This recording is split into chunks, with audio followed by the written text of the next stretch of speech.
Good afternoon, everyone, and welcome to the City Council Study Session meeting of Tuesday, May 12th, 2026. I now call the meeting to order. Let's all stand together and say the Pledge of Allegiance. Ready, begin. I pledge allegiance to the flag of the United States of America and to the republic for which it stands, one nation, under God, indivisible, with liberty and justice for all. Thank you. Madam Clerk, could you please do a roll call? Mr. Mayor, the record will reflect that all council is present except for Councilmember Reynolds. Thank you. So we have one study session item today. Madam Clerk, could you please read the title? Fiscal year 2026-2027 proposed budget study session. And to start it off will be Mr. Okereke, our financial consultant. Mr. Okereke, hold on one second. Just to get down the ground rules. So it's a study session. Everybody's a little bit more relaxed. You're allowed to use first names if you wish. If you want to be more formal, that's fine too. We're all dressed a little bit more casually. We're going to have our presentation by staff. Council's going to get an opportunity to make questions. Then we're going to hear from the public. Depending on how many people we have, typically it's two minutes for a study session. Lately, we've been bumping it up to 3. We'll most likely do that because this is an extremely important topic and it doesn't look like there's that many people that wish to speak. At that point in time, we'll go through and go down the line and make comments and then we'll adjourn. But so we've got a lot of stuff to cover. With that, Mr. Okereke, you've got the floor. Thank you, Mr. Mayor, Mayor Pro Tem, council members. Good evening. Tonight, we have the fiscal year 2026-27 proposed budget study session. And before we get into it, I'd like to point out that you have the budget book as well as the agenda item that describes most of the contents of the budget. And tonight, we're going to sort of tag team the presentation. I'm going to be leading the presentation, but I have with me Mark, who is the budget manager, and Anna, the finance officer, as well as the department heads. Raja is here to talk about some of the proposed capital improvement budget. And we do have I believe the police chief and the fire chief, as well as the department heads in the audience, to answer any questions that you may have relating to their various departments. And in terms of the agenda tonight, we're going to sort of start by talking about the guiding principles and strategic plans that underlie the budget, sort of giving the budget a context. And we'll go through the economic update, what we are seeing today in terms of the economy in the U.S., in California, as well as Costa Mesa per se. And then we'll touch upon all the budget assumptions that we're making relative to revenue projections, how what we're seeing in the economy today informs all of those projections on the revenue side. As well as on the budget, on the expenditure side, we'll look at all the assumptions we're making and all the drivers, all the budget drivers on the expenditure side that informs our proposed budget to you tonight. Then we'll talk about the general total budget of the city, including the operating budget as well as capital budget.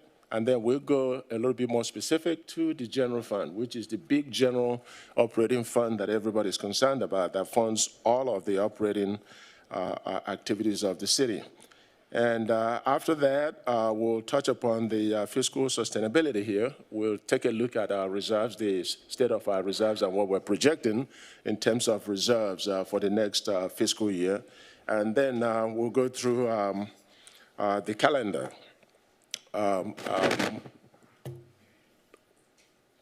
Calendar from today to our projected adoption date of the budget of the first meeting in June. Okay. Before we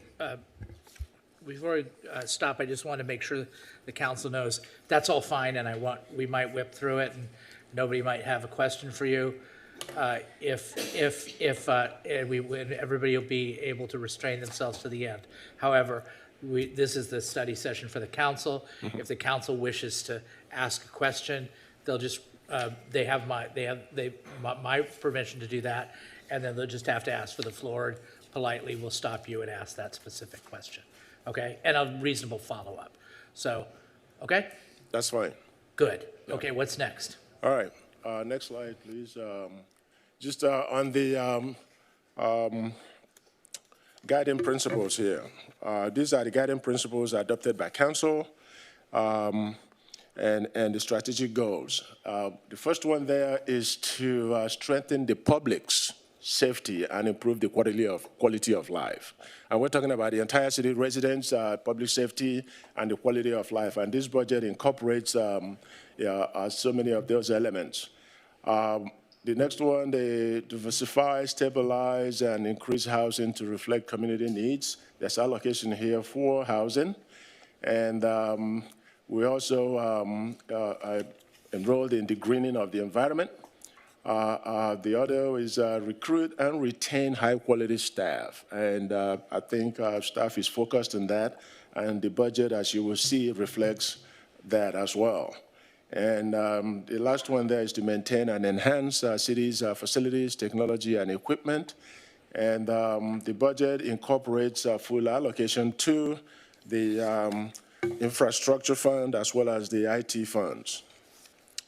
Now, focusing on the economy here, the catchword in the current economy is uncertainty. A lot of things are going on.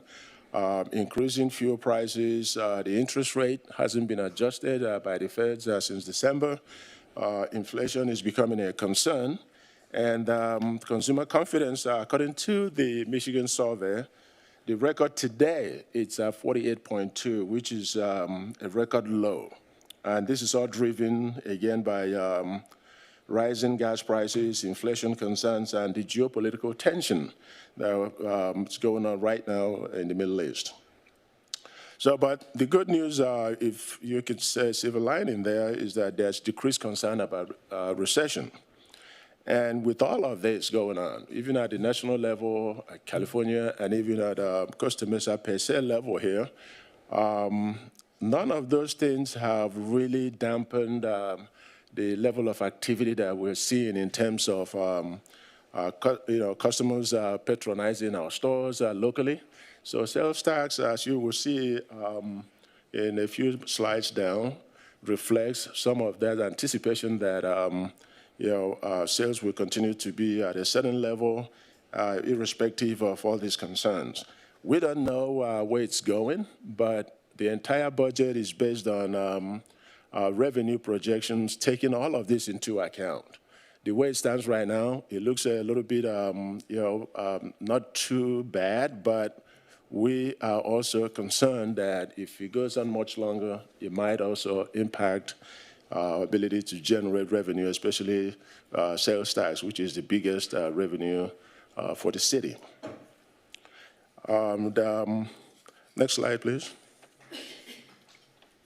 And with this slide, I'm going to hand over to Anna to talk about, on the revenue side, some of the assumptions that we've made in terms of percentage increases to the revenue. Good evening, Mayor, Mayor Pro Tem, council members, and city manager. I would like to walk you through our budget assumptions. As you previously heard about our economic outlook, it is this information along with the information we received from our financial consultant. With this being said, we are expecting around 2 to 10% growth in our major revenues to the FY 25-26 adopted budget. Specifically, sales tax, which is our largest revenue source, we are forecasting at about 10%, again, compared to the current adopted budget. Next is our property tax, which continues with an upward trend at 2%. Next, followed by our transit occupancy tax, we are projecting with the growth of 7%. Currently, with permits, we are forecasting a little over 7%. And our franchise fees, we are looking at being forecasted a little bit above 10%. This includes our waste hauler, electric, and gas fees. We are, in regards to our other revenue sources, these are being forecasted as flat to very low growth. Additionally, we have a city fee that is underway in which we are evaluating the various fees across the city. Okay. Thank you. Thank you, Anna. Let me just point out a couple of things there on that slide. The numbers that you just heard about 2 to 10% growth is budget to budget. Now, put it in context, and I think something that the Fire Park commented on when we went to Fire Park last time is that when we look at it, relative to our projected year-end numbers, it's a modest increase of approximately 3% or thereabout. So we've seen, this wave of whatever has been happening recently in the economy over the past few months, and all of that is being reflected in the current year projections as well as the projections for next year. And with revenue, this is really the starting point, because revenue numbers, total revenue sort of puts a limit on the expenditures, if you will, because we have an annual budget, and revenues has to cover all the expenditures. Now, moving on to the expenditure side, some of the assumptions, given everything that we know as of date in developing this budget, it starts with a base budget, and that base budget includes all of our labor and contractual obligations, okay, basically. In terms of how that is derived, the finance department meets with each of the departments, and we go through all of their budget details to determine there are some one-time items that are in there, and are the things that are teed up for next fiscal year still necessary relative to the current year. So essentially, I use the terminology that we basically shake the tree to make sure that what's remaining is really what's needed by any of those departments. And on top of that, this particular budget also includes some cost containment measures. And the target was set at 5% for each of the departments. And while we did not get all of the 5% reduction out of the total budget, most of the departments made significant effort to cut back some of their budget and size, even though some of it may be one time but for next year. But at least we did achieve some cost containment measures. And when we get to the number slides, we'll point out those numbers at a time. There's also some gradual incremental right-sizing of the budgets. As we discussed here a few weeks ago in the budget study session, and also it came up in our discussion at FIPAC, some of our budget line items does not necessarily reflect what the history has been over the past 2 to 3 years. And that includes overtime and some of our part-time budgets. But we are making efforts in this budget to begin the process of right-sizing those budgets to reflect the actual budget for those particular line items.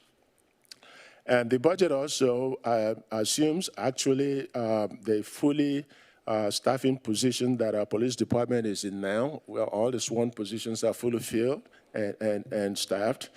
And the fire department, it's also pursuing recruitments right now to fully staff their sworn positions.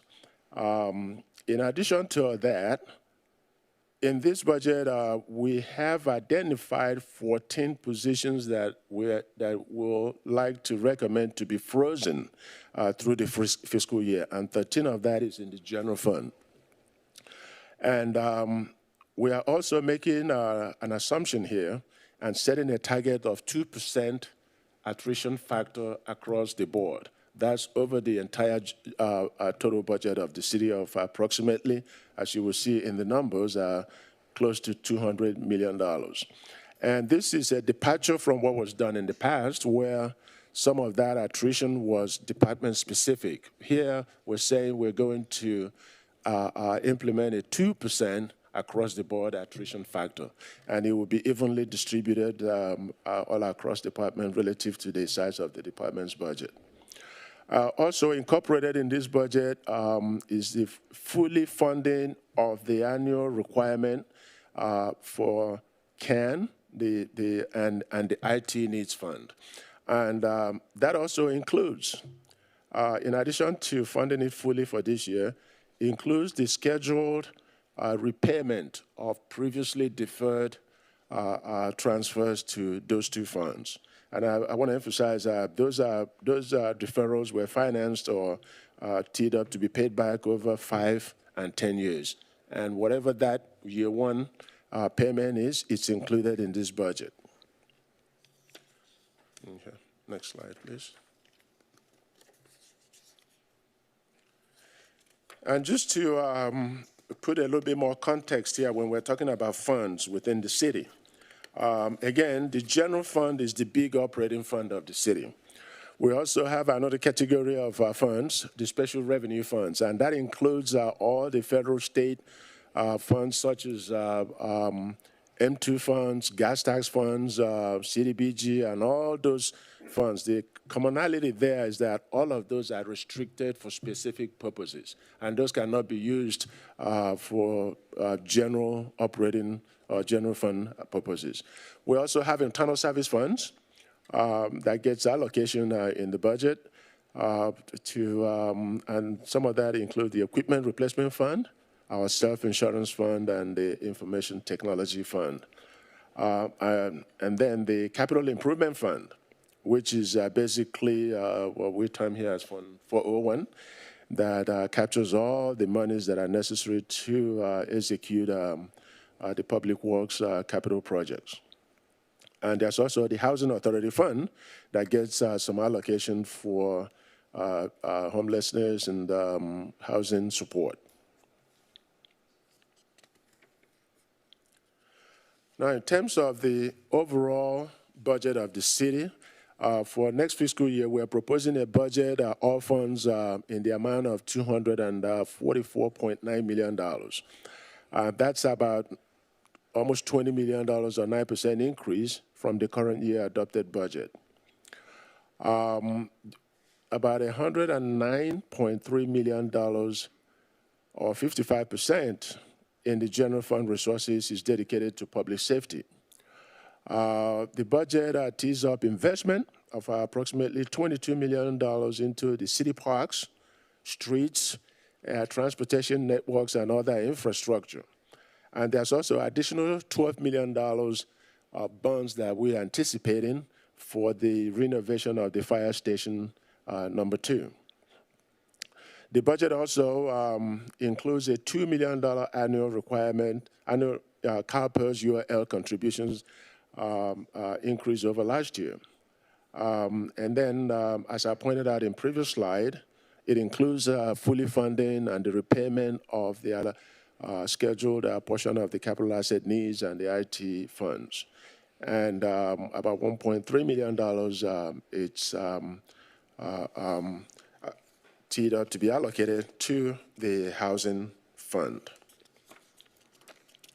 And this shows just a pictorial view of the total city budget. General fund is about $200 million.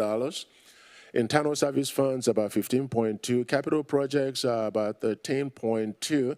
And this is just the component of the capital projects that are funded without some of the special revenue funds. The other ones that are funded with, I'd say, gas tax, M2, and the likes are captured within that $16.6 million of special revenue funds. So this is another way of looking at the allocation of funds within the total city budget of $244.9 million.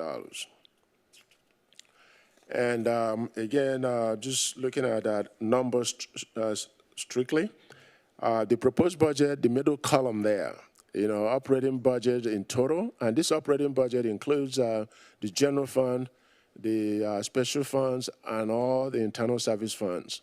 That totals about $211 million, an increase of 4% over the same budget for the current fiscal year.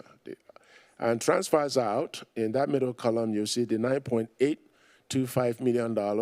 Those are largely transfers to the CAN and the ITRF fund, the internal IT replacement fund. And for capital projects, the total here is 23.5. It includes the $22 million that I referenced in the previous slide, plus approximately $1.6 million of IT projects that are considered capital. And this slide kind of breaks down the transfer to the capital asset needs fund and the IT needs funds of $9.8 million. For this year, for the capital asset need, 5% of our general fund budget of $200 million equates to $10 million. And out of the $10 million, we have leveraged $2.8 million to issue revenue bonds that are used for infrastructure development. And we're also planning to leverage $1.1 million of that money to borrow approximately $12 million to do the renovation of the fire station number 2. And the repayment of the previously deferred CAN transfers amounts to about $600,000. So at the end of the day, about $6.7 million is transferred to the Capital Asset Needs Fund. On the IT Needs Fund, 1.5% as set by the ordinance amounts to about $3 million. And the IT needs deferral repayment portion for this year, it's about $100,000, totaling the $3.1 million. So the 3.1 plus the 6.7, that accounts for the $9.8 million transfer to those two funds as was shown in the previous slide. And then just pointing out that the Housing Authority, again, has a contribution of $1.3 million to help support homeless shelter and programs. And this includes funding for all contractual obligations for the shelter operators and the meal providers. The Information Technology Replacement Fund, again, going through the same thing, a total of $3.1 million is transferred into it, 2.2 for replacement of eligible expenditures and projects, and about $900,000 for project-related staff cost. The self-insurance funds, this budget also includes about $500,000 in additional funding to cover the increases anticipated in insurance premiums.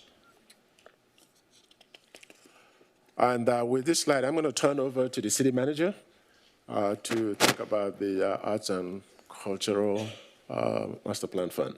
Thank you. 0.5% of the cannabis retail tax from Measure Q is used to fund the Arts and Culture Master Plan, and it averages about $242,000 a year. At the last City Council meeting on May 5th, we had a presentation from the Arts Commission that talked about their accomplishments over the last 5 years and the things that they hope to accomplish with the Arts Master Plan over the next 5 years. One of the things that we heard from the council was we received direction to make sure that we were allocating additional funding towards the city's arts and culture programs. So to that end, we will be awarding a contract on June 16th. We'll be bringing it to council to award a contract for the preparation of the next 5-year master plan. And then our goal is to, upon completion of that 5-year master plan, bring the plan to council for adoption along with a budget to fund the programs and plan projects going forward. Excuse me. It's my first question. When do you think that's going to happen? We'll be awarding the contract on the 16th, the time it takes to develop the master Yeah, plan? and come back and ask us budget. I'll have to defer to the Parks and Community Services Director on the time frame for development and along what John asked while Brian's walking up here, so that'll be the time, Cecilia, that we will understand what the funding will look like in terms of the increases or moving money around. That's when we'll find that out. That's correct. And it would be ideal for us to be able to develop a 5-year funding plan for the 5-year master plan. Okay. Director, Brian. Good evening, Mayor, council members. Typically, a master plan to be developed from the award of contract it's probably about 9 months to do a thorough outreach, reaching out to the community and doing the research and pulling out all that information together and finalizing a good product for the council to take a look at. All right, good. I'll make sure to use my 3 minutes. All right. Thanks, I'm sorry to interrupt. All right, thank you so much. Next, I'm going to turn over the next slide, number 18, to Kasama Lee, the Human Resources Manager, to talk about the position changes in the budget as well as the frozen positions that we are holding for the fiscal year. Good evening, Honorable Mayor and members of the City Council. The proposed fiscal year 26-27 budget, it does include the following recommended changes in positions. The elimination of one park ranger. This park ranger position was an additional position that was approved in fiscal year 24-25, specifically to staff Harper Park. But rather than have a single park ranger assigned to a specific park, the department has restructured their deployment of park rangers and is able to eliminate one position. We're also requesting to reallocate a public safety dispatcher position to a public safety dispatch supervisor position. This will create a rotating administrative assignment to provide additional support in the training and CAD and other administrative support at the supervisory level. We're also looking to reallocate the chief of code enforcement position to a new classification of senior permit technician. This new classification will provide additional support in assisting with the more complex transactions that happen at the front service or customer service counter. The last request is to reallocate the emergency medical services coordinator to an administrative fire battalion chief, which will be able to assist in overseeing the EMS program and training. In addition to the new senior permit technician classification, staff is also looking to create or reactivate a planning technician classification that's going to help provide additional support at the customer service front counter. There's no FTE change for this position. It simply allows the department to underfill a planning position and will provide more of an entry-level professional opportunity in the planning series dependent upon department needs. The proposed budget also includes recommendation to freeze 14 positions, 13 of which are in the general fund.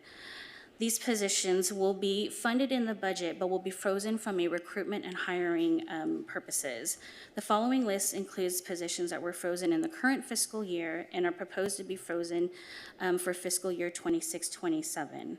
So being frozen in 26-27 is the Deputy City Manager position, the Assistant Director of Development Services for 9 months, Principal Planner for 3 months, and Associate Planner.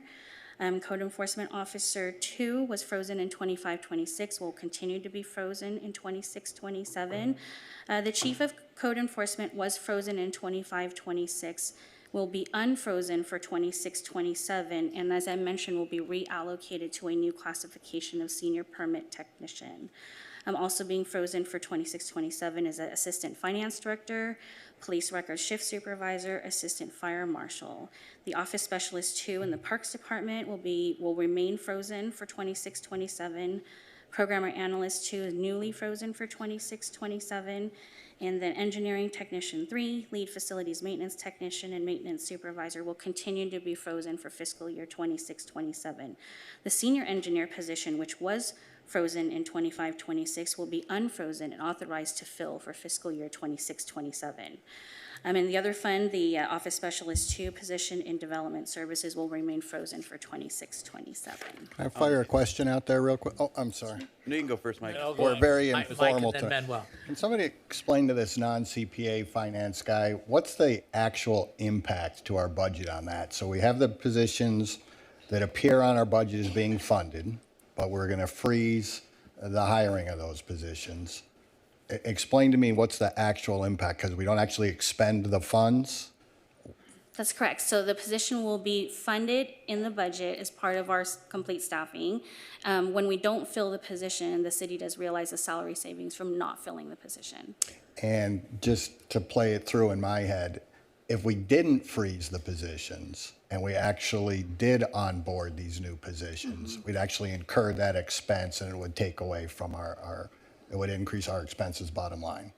But the funding's already there for the position. Yeah, So we that's would what just be I'm- spending the funding that was already budgeted. And so I guess that's my question. What does it do as far as a savings or whatever? If we've set aside the money, so it's not able to be used for anything, what's the benefit of not onboarding these people? Help me understand that. Yeah, I can answer that. Well, again, it's part of the overall strategy of the budget that we're presenting to you. There's two components to the salary. We put in an attrition factor, okay? And we also, have a targeted savings of, say, 5% that we've indicated in this budget. And the other component is also that we're trying to right-size various components of the budget. Now, if we hold these positions vacant, we budgeted for it, okay? But we hold it vacant and say they're frozen. You're not spending that money. That money, hopefully at the end of the year, defaults into where if we have exceedances in other areas that we have not particularly right-sized, that could cover it. You are adopting a funds budget, right? Not necessarily a line item budget. So it allows the chief administrator that flexibility to manage within that fund. So it is savings that you don't spend that money, but it gives you that flexibility where you can apply it to other areas where, because what we're doing right now is a projection. There's nothing set in concrete. Either side can move. The revenue can move and the expenditures can move. I think I got you. Yeah. Here's how I'll use it in my simplistic language. We've set aside a credit, and we know by freezing the position, we're not going to expend those funds. So that credit's going to be there. Right. To use it to offset some other unforeseen expense that may arise, potentially. Well, I could live with that. Let's play. Okay. Yeah. All right. It's a buffer. It's sort of a buffer, but that's the whole idea. Again, you're adopting an annual budget. You want to be able to adopt a budget within your projected revenue, so you don't have to dip into your reserves or have to again defer, payments to your CAN or IT fund. So doing all of this brings your total expenditure within that limit of your projected revenues. Manuel? Thank you, John. I have a quick question. So we have a deputy manager position on here, right? So that means, almost a deputy manager. Does that mean should times not be difficult, we would have had another person be hired in this role? Yes, that's correct. The funding is there should the need arise for us to fill the deputy city manager position. When did we create 2 deputy manager positions for City of Costa Mesa? We only have one deputy city manager, which was Alma Reyes's previous position. She is now the assistant city manager. Okay, so we have an assistant city manager and deputy. Correct. What purpose do they both serve if they're very similar sounding titles? The deputy city manager can handle sort of more of the oversight of the administrative tasks within the city manager's office. Ideally, if you have either two assistant city managers or one deputy and one assistant, they can liaison with the department heads to work with the department heads on their respective projects and programs. And maybe you divide up half of the departments into being assigned to the deputy city manager, the other the assistant city manager, so that they can work with those departments on any of their needs. Okay, and when did we create this position, this is city manager? Maybe COSTA can help answer that question. We actually added a second assistant city manager, I want to say within the last 4 years maybe. And then that second city manager was subsequently reallocated to a deputy city manager. We created that classification, and that was within the last couple of years. Okay, thank you.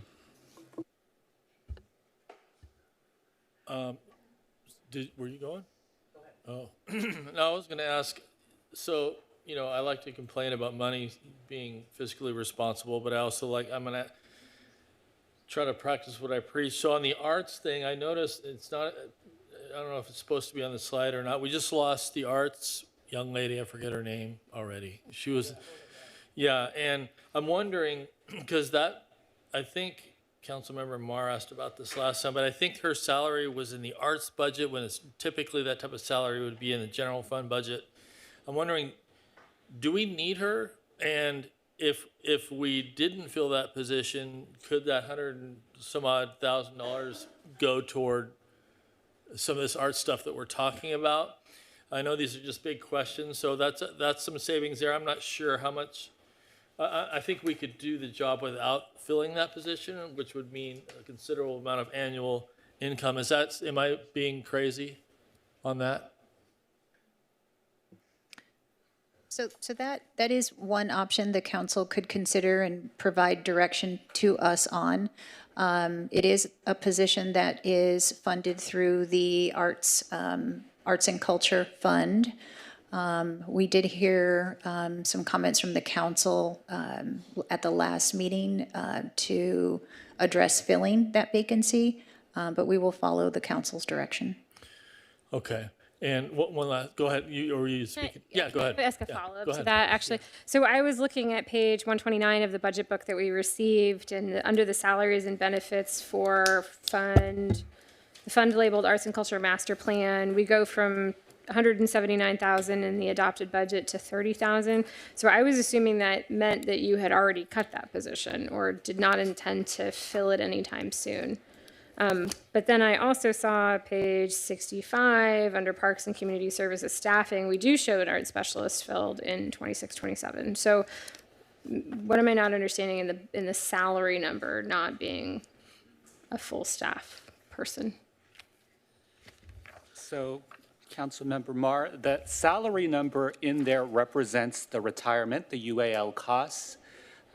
We do plan on bringing this whole fund back with the position once the 5-year is adopted. And so at that time, we will identify the whole package of both the personnel and the arts programming costs. So at that time, you'll see a complete budget. But for now, we're keeping a placeholder for the retirement, the UAL cost, and that'll be brought forward after the adoption of the next 5-year plan.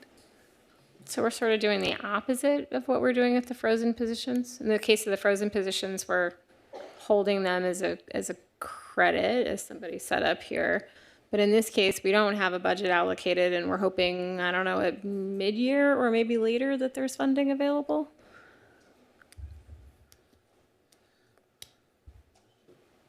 Once the next 5 years gets adopted, it'll identify the full cost. And at that point, we'll return and with the funding source as well. And so we do plan on bringing a complete revenue to support all of the expenses as well. Councilmember Marr, let us look into that further and get back to you with some details. Okay, I mean, and sorry, Jeff, do you mind if, yeah, I mean, it sort of looked between this and the amount that we set aside for the arts and culture budget, which I will say, this shows that we had 416,000 in 25-26. Sorry, I'm on page 126 of our budget book. And then goes down to 242. So we are still setting aside the 0.5% from the cannabis tax for next year. It just feels like we're just pausing arts and culture for 9 months until we have an arts and culture master plan. And that's sort of how this is reading. We're reducing the funding from where it was this year. We don't have a person, and we're not allocating anymore until we get a 5-year plan. Feels like a pause. I think that's kind of the opposite of what we were advocating for in the last meeting. Absolutely. can't we just, to Andrea's point, I mean, can't we just extrapolate out? We didn't finish everything from the first master plan. It's not like, you know, I just have a feeling, I think maybe some of the other council members, that this is just whole idea that we're gonna like close out the 5-year and then we're gonna do another one and then we're gonna start over. It just seems kind of artificial to me because there's always art. There is a lot of art stuff going on, you know, not really funded by the city, but before we had the master plan, right? I mean, so I'm also thinking about art venture, right? Are we just Yeah, not, I mean, are we not going to do art venture this year? Because we don't have a person? there's a lot of stuff that just happens. I mean, so in other words, I'm not sure. I honor Jeff's question about, do we need a full-time FTE to be the arts manager? I don't know that. That's something I'd like to hear as the thing goes on. But also, I think that this numbering right here, you know, it just doesn't seem realistic to me. I hope it's not realistic because I hope we don't put a pause on all arts activity for 9 months. So, Mayor, we do have proposed the $242,000 for Arts and Culture Master Plan. The intent is that that money be used for arts and culture programs and activities going into this next fiscal year. You know, we anticipate looking to hire someone to fill our art specialist position. That may take a little bit of time. We may not get the position filled for, you know, 5 or 6 more months into the fiscal year. That'll realize some salary savings.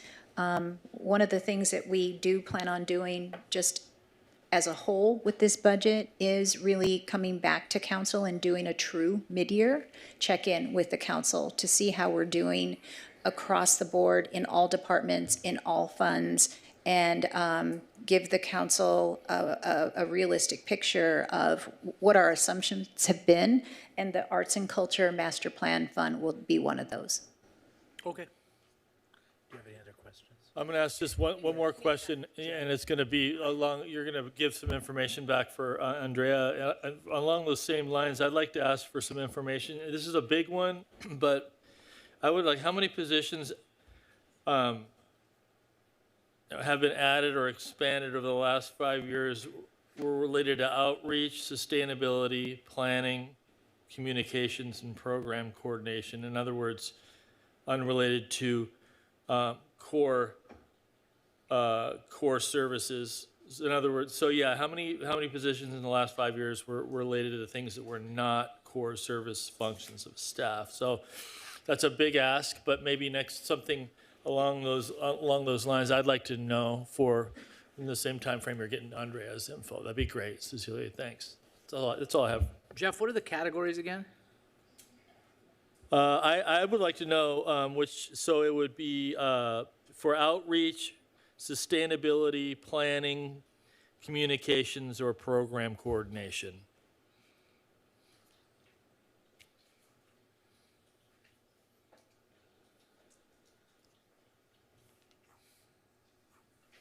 Okay, thanks.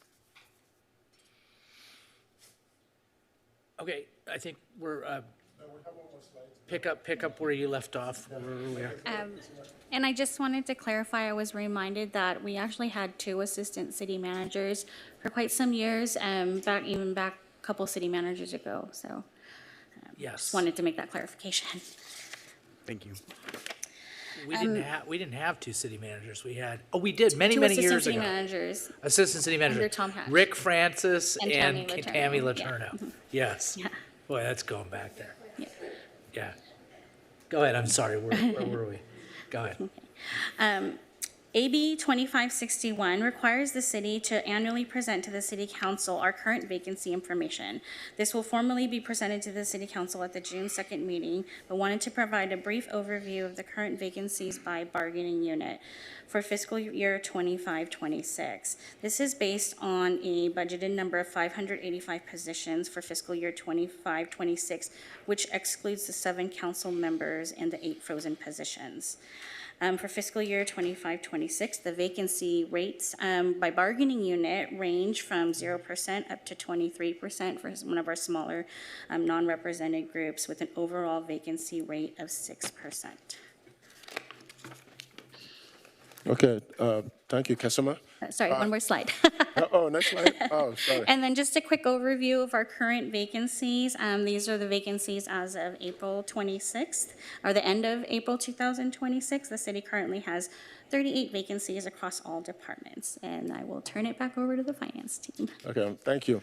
Let me just point out the previous slide, if you bring that back, this just is a reporting requirement for the current fiscal year. So in your analysis, I just want to make sure you don't combine the numbers. This is just a state requirement reporting for the current fiscal year. We kind of mixed our 2 fiscal years there. So, okay, next slide, please. Now we're going to pivot and get into capital improvement project. As I said earlier, the total allocation there is $33.95 million. And we have the Public Works Director, Raja, here to get into some of the details. Thank you. Mr. Mayor and City Council members. So we have a capital improvement program. We talked about it a couple of months ago in March study session. So the CIP is funded from a variety of funding sources. A majority of them is actually from the capital improvement fund. That's about $6.1 million. Then we have other funds like grant funds, Measure M2 Fair Share, gas tax. We have a couple of gas tax funds. And in addition, we have some minor allocations from park development, traffic impact fees, and the cannabis traffic impact fees also. As you can see, the future bond financing for fire station is also shown at $12 million. Next slide. So here are some of the major projects that are being considered in the next year. CIP, we will continue with the design of alley projects, the last phase of this project. So we have, I think, 12 or 13 alleys remaining, and we'll be designing them in the next fiscal year. Replacing police department chillers. We have 2 chillers, and they both have to be replaced at this time, and that's budgeted. Partial funding for the emergency communications center. So the communications building is under design right now. We think the design should be done sometime by later this year, and then we'll go into bidding phase on that one. So some portion of the funding is being requested in the next fiscal year, and there might be more in the following fiscal year. We added again citywide tree maintenance in the public right-of-way. This will be funded from gas tax. Replacement of the Harper Park playground. That's replacement of the existing playground structure as well as the surfacing and other amenities. For Moon Park, we are just budgeting an outreach in the next fiscal year because the actual scope of the project is not known yet. So we'll be having outreach. That'll start in July, and once we have a plan for Moon Park, then we'll design and we'll have a budget for a request in the following fiscal year. Costa Mesa Skate Park, again, this is already, we awarded the project, and there is some additional funding request for the skate park. We'll be having a groundbreaking on Monday, next Monday actually, on the skate park project. Finally, Fire Station 2 reconstruction. This includes the future bond financing. The design is mostly complete. We hope to go for bid process in June, and hopefully have a clear picture of the project, and we'll come to you for both bond financing and award of the project by September of this year. Okay, so let me ask you a quick question on this bond financing. There's always, I've never really been able to ask it. Maybe I won't be able to ask it well now. But so we've been putting a certain amount of money aside for the bond financing. It was $1.1 million, I think, was it, or $1 million last year? It's a low 7-digit number, and we're putting it aside, right? And then we're going to go out and do our bond financing, like $12 million. to build the fire station. It's gonna take some cost, transaction costs to achieve that. And then we're gonna eventually get our bond financing. So we get the financing, and then over time, as construction goes on over a number of years, we're gonna draw off that financing to pay our, and some of the money, I guess, is gonna come out of our general fund, but we're gonna supplement it with our bond financing to pay for the fire station. The part that I'm not 100% sure on about the prudence of this, okay, is putting aside so much money in advance, okay? Because, the whole purpose of debt financing is you use other people's money and you pay them for the use of the money, okay? That interest, obviously. But here we're taking that money and we're putting it aside, almost as if we're putting it, although it doesn't hit the reserves, almost as if we're putting it in a restricted reserve fund, okay? Now, I would understand that if I were buying a house, because I want a certain amount of money to be set aside for liquidity so that I don't miss a payment, right? But I don't think we're in that situation now. So with all of the other things we need to spend money on, core things, and certain things that we're not spending money on because we're putting that 1.1 or $2 million aside, is it fiscally prudent to do that, just to have a fund that we could use later to pay somebody for the use of their money? I mean, and I don't know if that's, I don't know which one of you guys is the expert, if any, on that. But I'm just trying to understand the fiscal prudence of setting aside that money. And by the way, I know some of the money's going to be paid for transactional costs, but we're setting aside more money than is necessary to do the bond counsel and the underwriter and things like that. So who wants to answer? So, Mr. Mayor, I'll start and finance can add to that.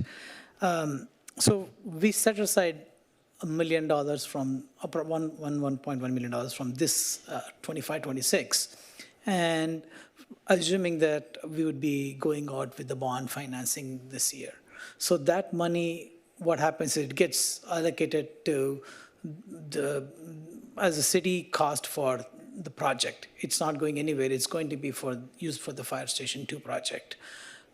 The cost of the Station 2 right now, we are estimating it to be anywhere from $12 to $15 million. It's very hard to project right now with all the uncertainty that's going on. The inflation with, contractors also are taking a risk in going after this 3-year project. So the money is there. In case we need that extra money, that money will be added to the project fund as a city match for the project or city share for the project. So it's basically sitting there, so to use the home analogy, to pay our equity or a down payment or whatever you want to say, that we're not financing. Exactly. Okay. Exactly. Okay. That's how the current 1.1 will be that way. The next year 1.1 that we are asking for will go for actual bond payment. That's more like our annual payment. So the $2.2 million is to pay for our skin in the game. Yes. Got it. Thank you. Appreciate it. Mr. That answers my question. But can I ask a follow? I mean, why not just take out a $15 million bond then? I mean, that's a potential. I mean, that's why we are waiting on the bond till we get the bids in. So we are kind of trying to time it so that we have a clear picture of where we need to go. But I think our bond counsel is more comfortable with 12 million at this point. Okay. I guess that was my question. Is it being limited by the amount that we're allowed to borrow? Is it being limited by ourselves and the amount we feel comfortable repaying given where general funds are? I'm just curious what the upper limit is and why. I can probably weigh in a little bit on this. Part of it is because we pledge assets of the city, and some of those assets are currently pledged for the bond that was used to finance the library. And so when we do this, we will have to either use different assets. For example, Fire Station number 2 is already pledged to the bond repayment on the library. So we will have to find other assets to substitute in order to do the bond issue for the fire station because it cannot be the security for the bond. So it's a question of capacity in terms of the value of assets and what we are willing to pledge to secure those bonds. Thank you. Were you going to add to that? No. Okay. Thank you. Sorry, Mr. Mayor. Well, thanks for letting me tack on. Good question.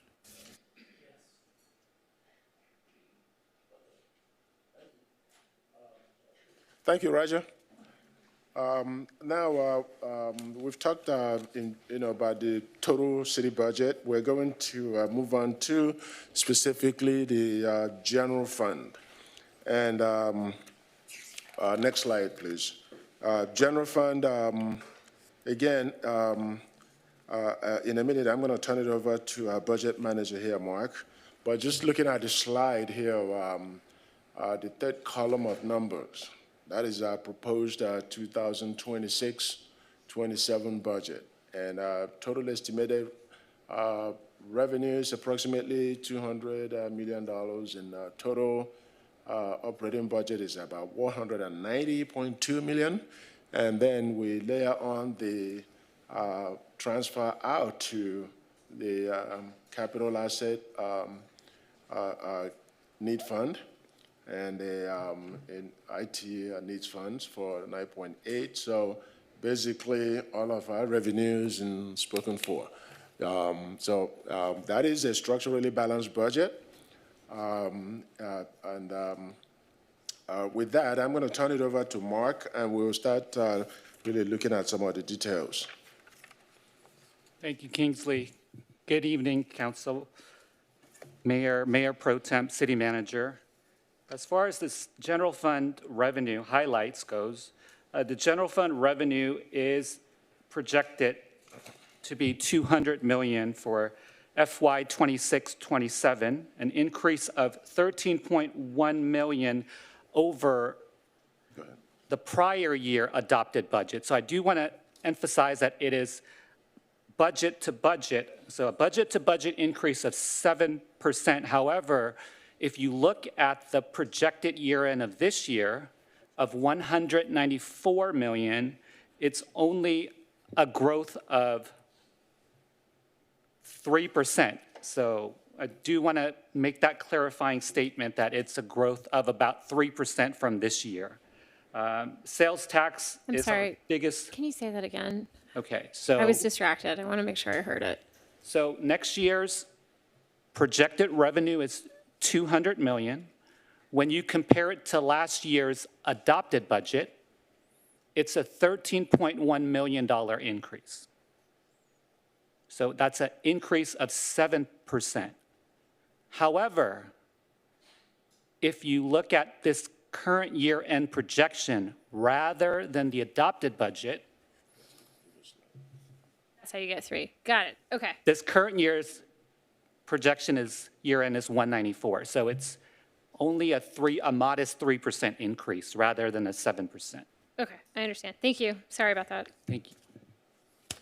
Sales tax is this city's biggest source of revenue. So unlike most cities where housing and property tax is the primary source, Costa Mesa is unique in that sales tax is the city's largest revenue source.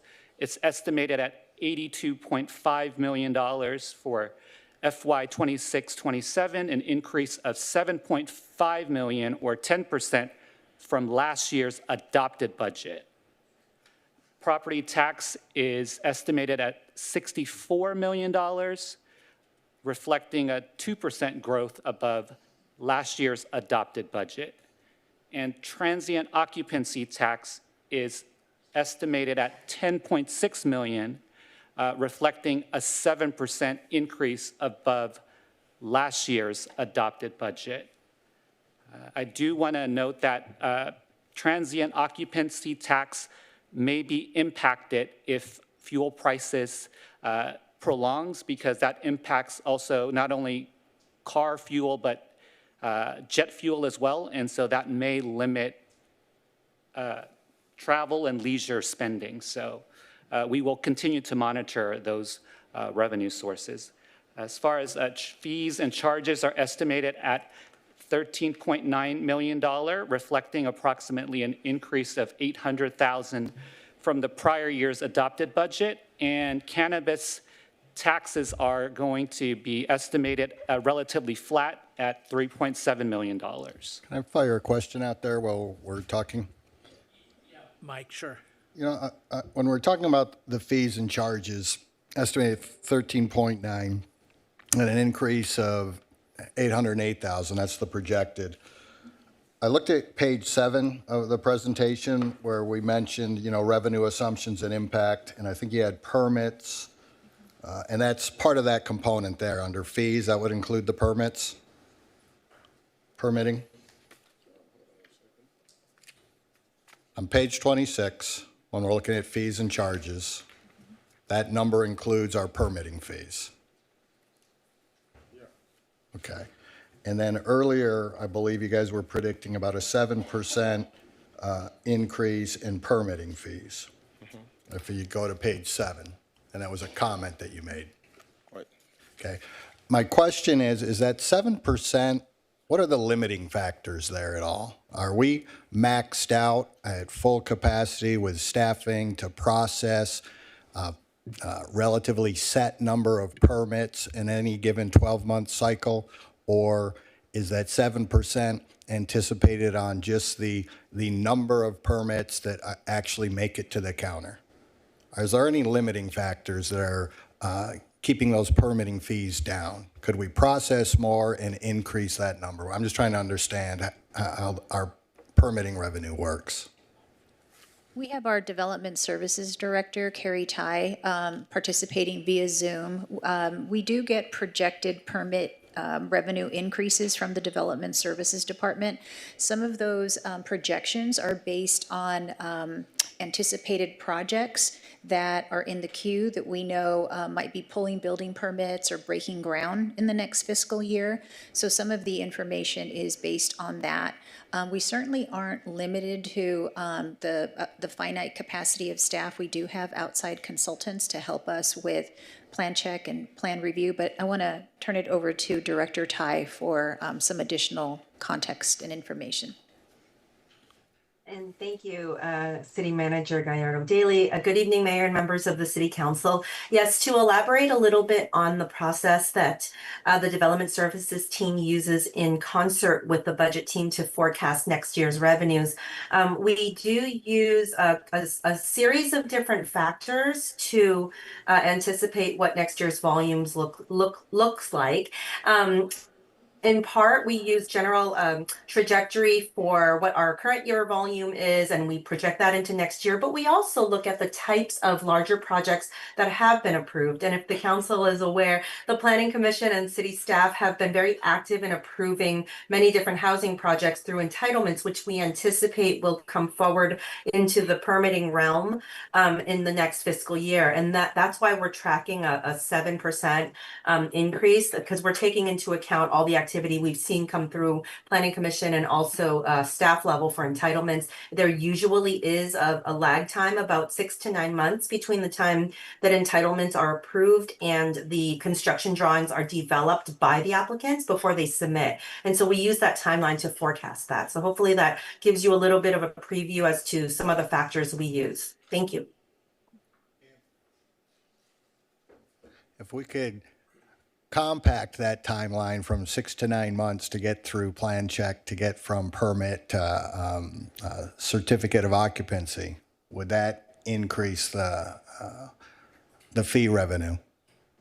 Yeah, and to clarify, the 6 to 9 months is what we see as the from the private developer teams. So their structural engineers, their architects, their designers, that's the time we observe that they take between the time we give them their approvals and the time they submit plans. And unfortunately, the city, is in control of the private development side. That's just our observation of the turnaround time it takes. And then once they come into us, we do have set turnaround times for plan review on an internal formula. And then when those plans go back out, again, it's out of our control as to when they resubmit.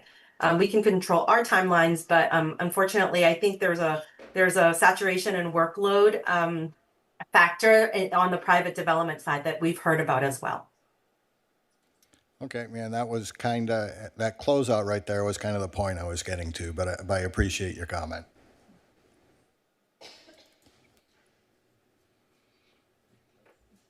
Why don't you proceed? Yeah, thank you, Mr. Mayor. Just go back to that slide. Just wanted to make a general comment as well on the revenue because, as I said earlier, revenue kind of puts out the limit here for our budget. And if you look at all the revenue categories that we have outlined here in the bullet points, as Mark went through them, sales tax is our biggest revenue, for the city, followed by property tax. And those two, we spend a lot of time really going through and vetting it with our consultants in order to arrive at these numbers. I just want to just emphasize that. And TOT as well. Those are, we go through a lot of process to look at our historical numbers, the current economic climate, and what the consultants are telling us in terms of projections for next year. Do we talk to Travel Costa Mesa? To Travel Costa Mesa, I'm sure there are meetings with Travel Costa Mesa as well. Yeah, we should. Yeah. Yes, Right. we do. Yeah. With Paulette from Yeah. Travel Costa Mesa. Good, thank you. So all the bases are covered there. And the last discussion here in terms of fees and charges kind of informs with all the departments, finance relates with all the departments to make sure that whatever we are projecting in terms of fees here are based on some solid analysis and reality. We don't want to project revenues that at the end of the year we say, uh-oh, we didn't make it. If anything, we want to be pleasantly surprised on the other side. But just want to emphasize that revenue is the starting point of the budget development. And next slide, just a pictorial view of it, the same information that we just shared with you in the chart. Okay. We're going to pause here and invite back the Economic and Development Services Department Director to talk about this slide concerning the name change of the department. Is she there? Yes, thank you. Yes, good evening again, Mayor and members of the City Council. Yes, to elaborate on the proposed name change for the Economic and Development Services Department into Community Development, there's two general reasons. One's more primary than the other, so I'll start with the first. As the City Council knows, one of the city's strategic initiatives of the last couple of years is to focus on increasing and providing housing opportunities for all, and that's been demonstrated in the department's progress in the Neighborhoods Where We All Belong effort, which was the implementation phase of Measure K, and also Fairview Developmental Center and the housing element adoption and certification process. That collectively will essentially increase the city's housing stock by about 50%. That is the most substantial growth period anticipated. And so in reflection of that, and to balance a very substantial growth time and to balance the needs of the existing community as we balance existing residents, existing businesses, and how we maintain their quality of life in the face of the substantial development phase. We thought the name community development was a much more broader facing and broader sounding set of services that actually reflects what we provide. In managing all of the privately owned land in the whole entire city, and I call it from cradle to grave, so we go all the way from policy planning to the actual plan review, to building permits, to inspecting safety, and then code enforcement, which is our community improvement division, manages the balance of quality of life through neighborhoods. So it's really a cradle to grave approach of maintaining quality of life in the community, balancing the substantial growth period. And so the name community development better encompasses the complete suite of services that we provide. The second reason is that We do business with people from many different cities. And the name community development is more commonly found, that provides our suite of services. And so that way, our customers coming to Costa Mesa who might be new here will just know that the planning department, the building department, the code enforcement division, the housing division is all found out of community development. It's a more common department name. So those are the two reasons. I was very high level, but I'm happy to answer any questions that anybody has. Thanks. So, did you just say that that's a common label or term for in other cities for what we do in your department? Yes, Mayor, absolutely. The name community development is the most common department name for the suite of services that the Economic and Development Services Department currently provides. Mm-hmm. Okay. All right, well, I mean, the only thing that is this being presented to us, or are you asking for our opinion on the name?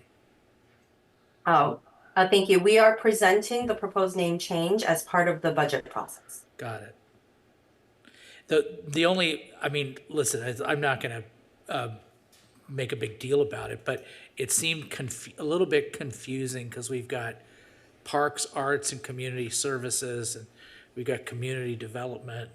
I thought that there might be some confusion between those two departments. I mean, we can get used to anything, I'm sure, but I just thought that might create some confusion. But I had some other ideas, but I'm not going to share them at this time. Go ahead. You had a... Yeah, I mean, again, I like the idea of the meaning behind it, but if I were a community member who needed something for a business, I wouldn't know to go here first. And that's kind of my fear with the name change. Is like, it's not intuitive enough for me to figure out, oh, if I'm a business owner, this is where I go to get a business permit, or if I'm a developer, it's where I go to get my projects checked. So that's my only thing I would worry about. Yeah. Anyway, maybe we'll talk about it in our comments. Okay. And then we'll move on to some specific departments within the general fund, and I'll have Mark, our budget manager, go through the departments. And just want to point out that we also have the police chief and the fire chief here as we go through the departments if they want to chime in, or you have any specific questions for them. Go ahead, Mark. Sure. So this pie represents the general fund full budget and the city's commitment to ensuring and strengthening the public's safety and improving quality of life. And as demonstrated on this pie, 35% of the budget is allocated to the police department, 20% is dedicated to the fire and rescue department. So together, those two public safety departments represents 55% of the city's budget. You also have Public Works, which is another big department, which maintains all of the city's utilities, as well as the streets and the buildings and infrastructure, followed by Information Technology, which manages and maintains the city's information technology needs. Development Services, as Director Tai, represents about almost $11 million of the budget, followed by City Manager's Department, 5% of the budget at $10.4 million. Underneath, you'll see a big chunk for non-departmental. Non-departmental is where we have all of our transfer outs into the CAN and IT, as well as our principal payments and all of our subsidies that we provide to homeless, and so that's why you see a bigger chunk there. So going to the police department, there's 142 sworn positions within the police department. Police department is fully staffed in the sworn classifications. Within the police department's budget for next year, we're reallocating a public dispatcher to a public safety dispatch supervisor in order to meet operational needs, as well as the elimination of the park ranger, as Kasama aforementioned a few slides earlier.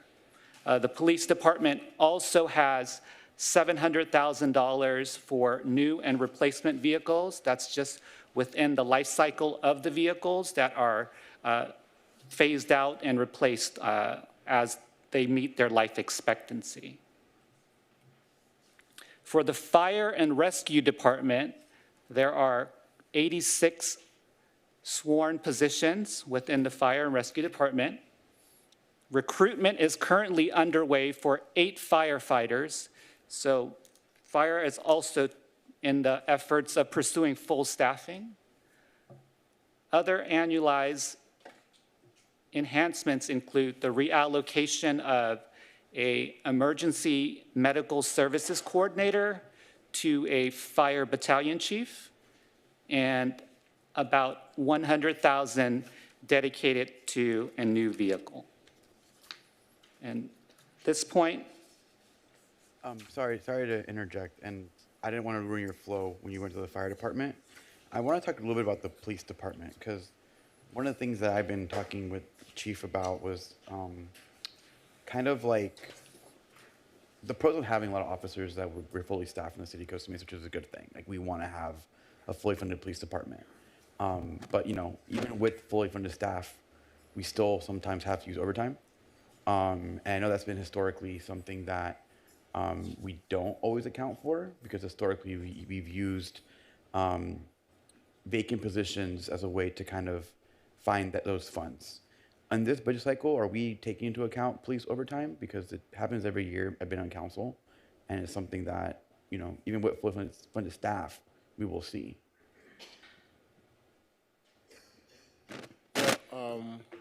Thank you, Council Member. In this particular proposed budget, we are trying to, we have not fully right-sized the overtime budget in either the police department or the fire department. What we are doing here is putting all of it in context, you know, especially with our frozen positions, our attrition factor, and you know, the vacant positions that we're going to manage through this whole cost containment measures. And we're saying basically in this proposed budget that this is a transition year. We have, I don't know for sure, and we don't know for sure that the last 2 or 3 years overtime levels, it's a true indication of what will happen next year or the following year relative to overtime in those 2 departments, because they were really short-staffed in those years. And I would assume that there may be some overtime overages attributable to that, but we don't have the data to support either way. So for this budget, we're basically saying within the context of all this managed cost containment, we're going to see where, you know, now that they're fully staffed, and fire department is also pursuing fully staffing in the sworn positions, we're going to now get a clear view at the end of the fiscal year. But it is critical, as the city manager pointed out, for you to have a very in-depth analysis mid-year to see how these things are trending in order to make on-time adjustments at that point if necessary. So this budget doesn't fully allocate what you will see. You know, if you take the average of 3 years of overtime and you're expecting to see it allocated this year, it's not. Because at this point, in my own professional opinion, you don't have the right, I can't rely on those, you know, we cannot rely on those data given, you know, changing set of circumstances. Okay. No, I appreciate the nuanced answer. And I think for me, just, you know, looking at the end of my tenure, I don't want to have a situation where people are able to point to overtime as a negative when it comes to PD and public safety. So I hear your point about using this year to really see what a fully staffed department would lead to in overtime, to then properly look at that in future budget projections. I appreciate that nuanced answer. Thank you. Thank you. Mr. Mayor. So as a follow-up to that, what can we do structurally to make sure we have the systems in place in order to track that level of nuance? I mean, do we have a different charge code or fund bucket where we log what is overtime associated with training or overtime related to special events or overtime related to, not being able to get everything done you need to do during your shift. And so you're sticking around for an extra couple of hours. I mean, how do we get more granular with that data?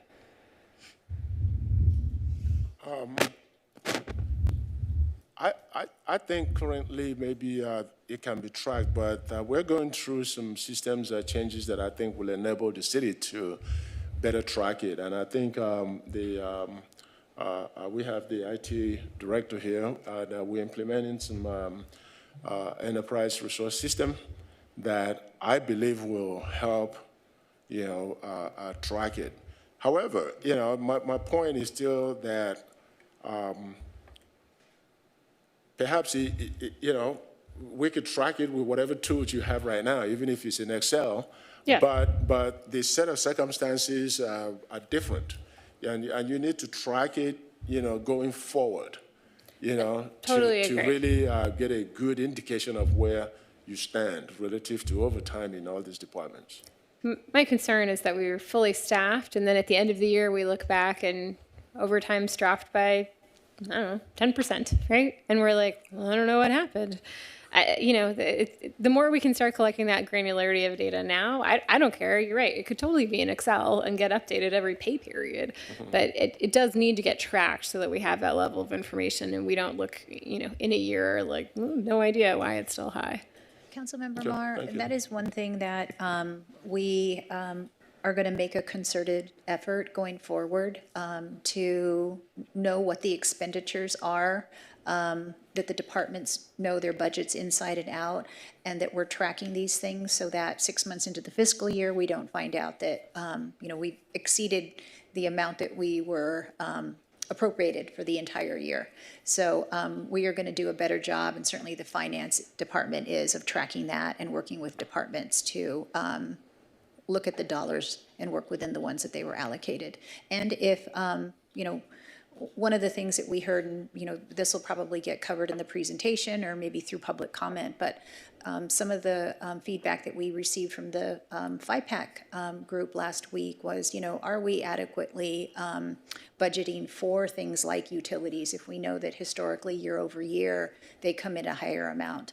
Are we adequately budgeting for overtime in the police department when we know year over year historically they've been tracking or trending at about the same amount? So I think that's where this mid-year check-in with the council is going to be really important, so that we let the council know how we're doing. Do we need to make adjustments? Where can we find ways to make those adjustments? And were those budget assumptions that were used to develop the 26-27 budget correct, or do we need to make modifications? I think it's a good question, and a good comment too, that we need to track it more carefully because, because I think Mike said this last time, and I've always said this too, that there should be an inverse relationship, right? The more staffing you have, the lower overhead you have. But that's really not true, because if you look at and I think you guys did a pretty good job it must have been the staff report that I read today, where you go through and you talk about the reasons for overtime, particularly, overtime is largely in police and fire. So, you mentioned our reimbursed overtime for wildfires, for fire. You mentioned things like court appearances for PD.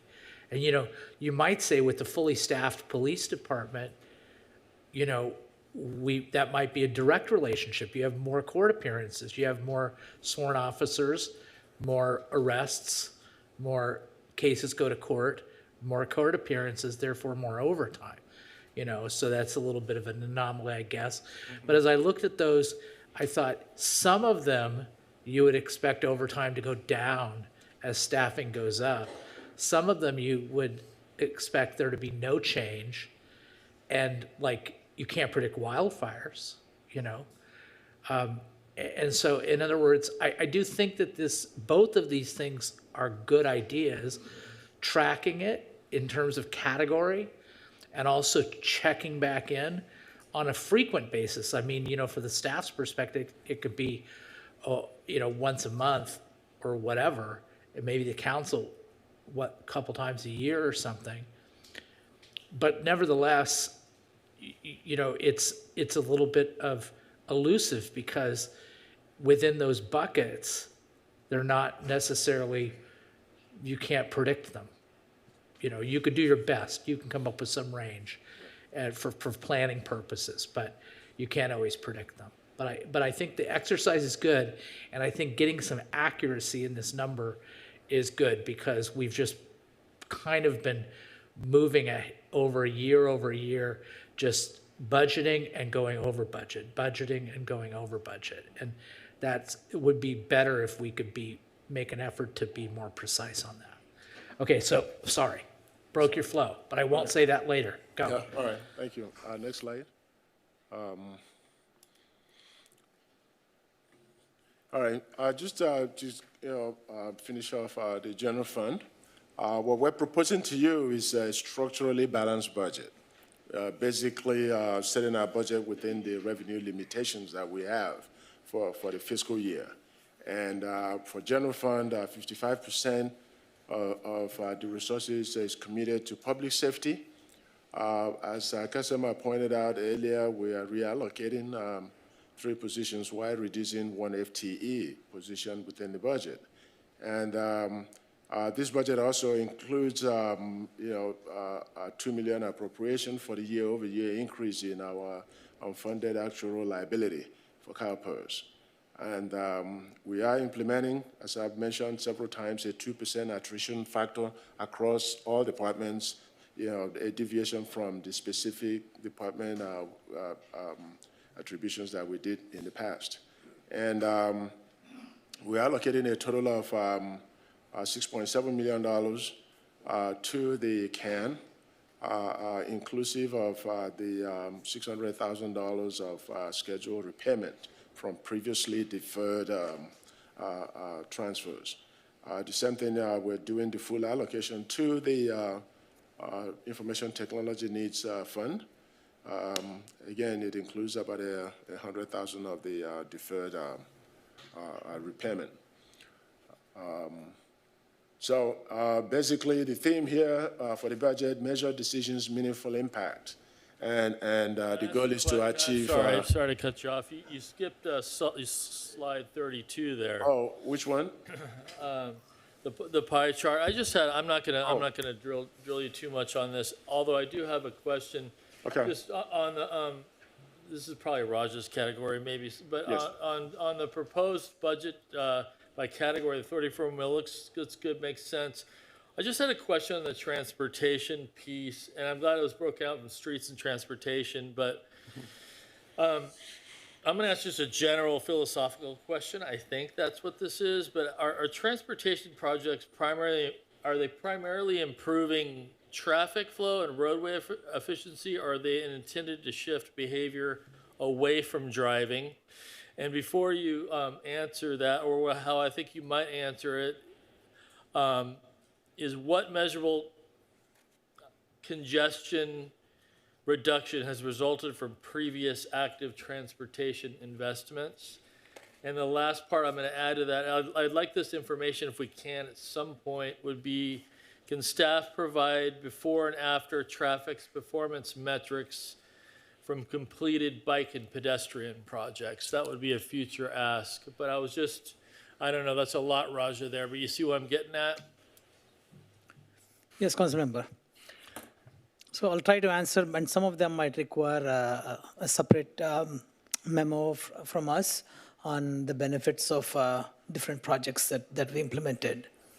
So the projects, mostly, I would not say bike and pedestrian, I would say complete street projects. So that's the requirement of, it's been going on for many, many years that when we design projects, we make the projects as complete streets, which means it's accessible to all modes of transportation. And that includes cars, buses, bikes, pedestrians, everyone. So the big chunk that you're seeing, that number is high because we get a lot of grant funds to cover projects like that. So for example, the biggest one that you see there is $2.7 million for Adams Avenue Bike Facility Project. That's been in the works for a few years now, and we got grant funding from the federal government to We're add. responsible for ongoing maintenance on that, Raj? It's it's to implement this Adams Avenue project, and then it'll be city's maintenance once we implement the project. But again, most of our transportation projects are funded mainly by other funds than general funds. We get gas tax, we get Measure M, funds, as well as grant funds to cover a lot of our projects. Now, with respect to the benefits of these projects, we definitely see an increase in bicycling activity, whether it's students bicycling or whether it's adults going on short trips or commuters that go on longer trips. So we are seeing an increase in activity, and that's evidenced by different counts that even OCTA does counts of bike activity in our city and other cities too. And we make sure that when we do projects, we take into account the regular car traffic too, and make sure that they are not impacted. And we do measure that also on almost annual basis. We look at all the major intersections and see how we are doing. And Can you get me before and after on these projects, Yes. Raja? I mean, would that be a big ask? I mean, it's not a criticism. I admittedly I understand the grant funding piece, and I knew that would be part of the answer. But I guess I was using it as an opportunity to make a philosophical statement as well. But I do want to, I just don't think that we talk about traffic congestion enough in the city. Active Transpo gets a lot of press, which I understand. I know that's an important piece to a lot of people in the city, but so is driving. So I want to make sure that we're capturing all of it. So yeah, the before and after on the traffic performance would be good for me and a lot of my folks in my district to know after these projects are completed. So thank you, Raj. Appreciate it. yes, companies will do that. When you're doing that too, make sure to include crashes, Of course. right? Yeah. Because one of the primary purposes of this stuff is to Yeah. slow everybody down, and so we have fewer crashes. And if there is a crash, the injuries are not as great. So, anyway, it's all part of the context. Mr. Mayor, just one small correction, sorry. Yeah. I wouldn't call it slow everybody down. I think follow the speed limit is more appropriate for me to say, that we make sure that there is no speeding. Well, I know, but we've reduced speed limits. That's what I'm getting at. Over time, yes, Yeah. we did. I mean, in fact, yeah, like 17 places we've reduced speed limits. Yes, again, in accordance to the state law, yeah, we followed that. Yeah, I mean, I remember like all the medians, they slow people down. Right?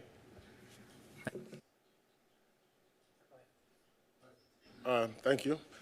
Again, just pointing out that, the theme, measure decisions, meaningful impact, and achieving long-term fiscal sustainability is one of the underlying goals of the budget and the city.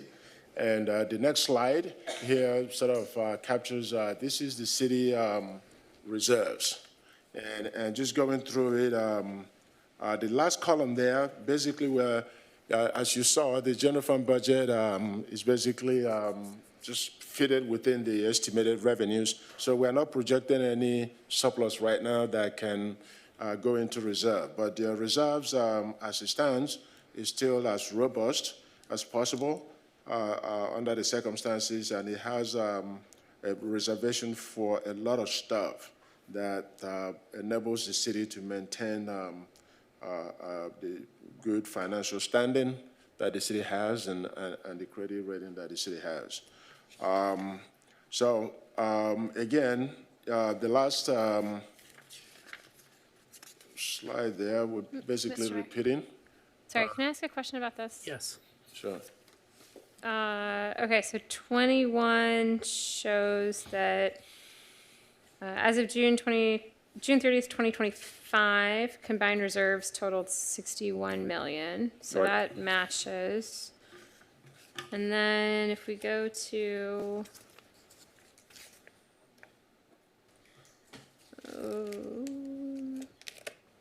32, General Fund 101, fund balance July 1st, 2026 goes down to 57 million. 32? Sorry, what page are you on? 32.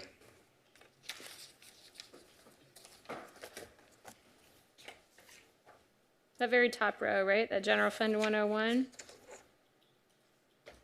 Should that match the 61?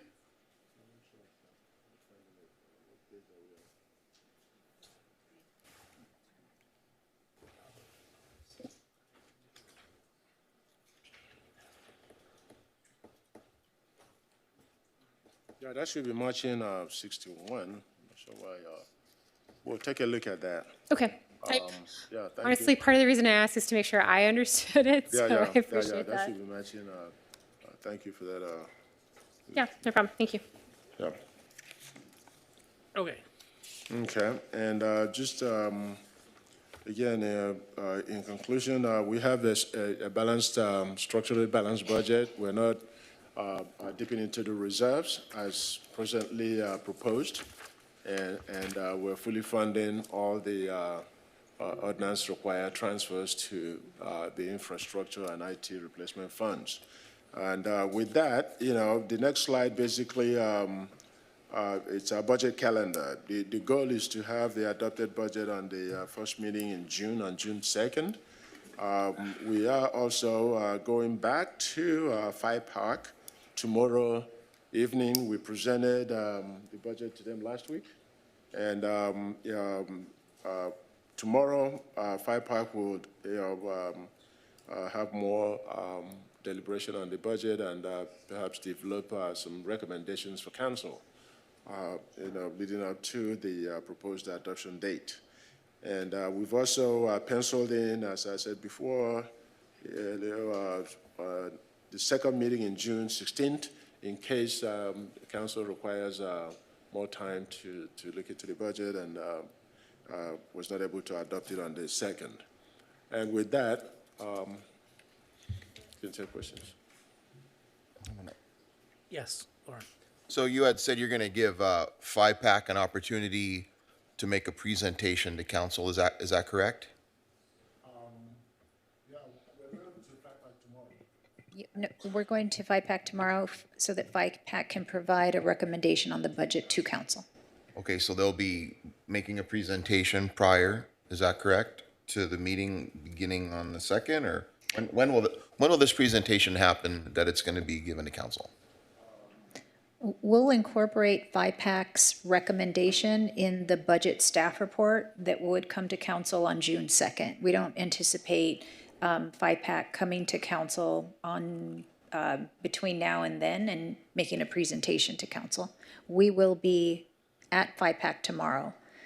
We made a presentation to them last week, received some initial feedback, and then tomorrow we'll go back to FIPAC for more deliberation and hopefully a recommendation to council on the budget. Okay, I'd like to request that if FIPAC wants to make a presentation to council, that they be given that opportunity to do so, because if they have something to say, I'd love to hear it.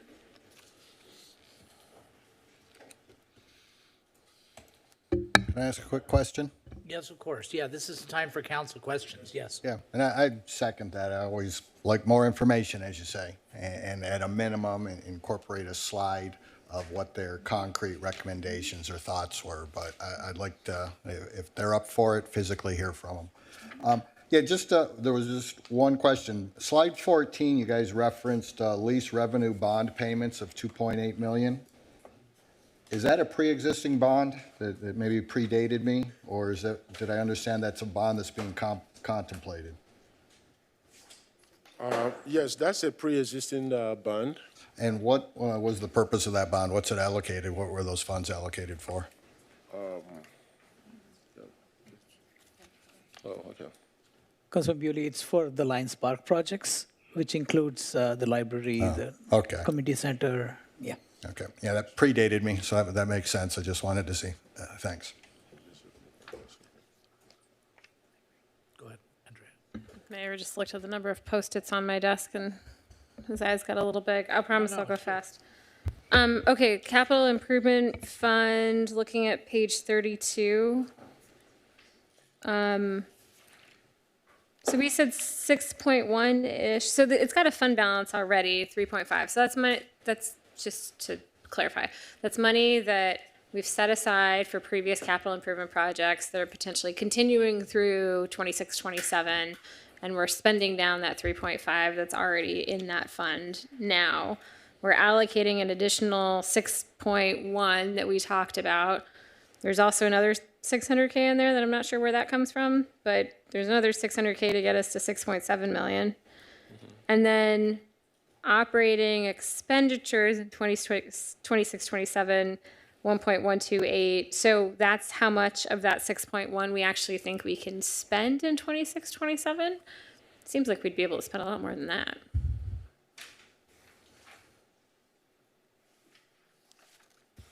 The operating expenditures, I'm thinking it's for the staffing expenses for this capital improvement projects. Okay. In addition to what we're spending on, are we counting that all as revenues if they're being spent on capital improvement projects? Somebody help me understand. I would expect the number in the third column, proposed operating expenditures, to be the amount that we expected actually expending on capital improvements in this fiscal year, plus that salary amount. It's page 32, Raja. Page 32.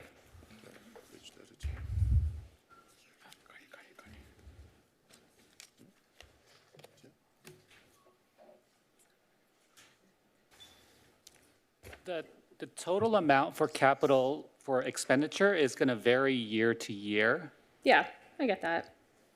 That's why there's 3.5 million sitting there right now. But the idea that we're allocating 6.1 of it, we're only spending 1.1 of it, and that may or may not include any of those salaries, seems something's not matching there in my head.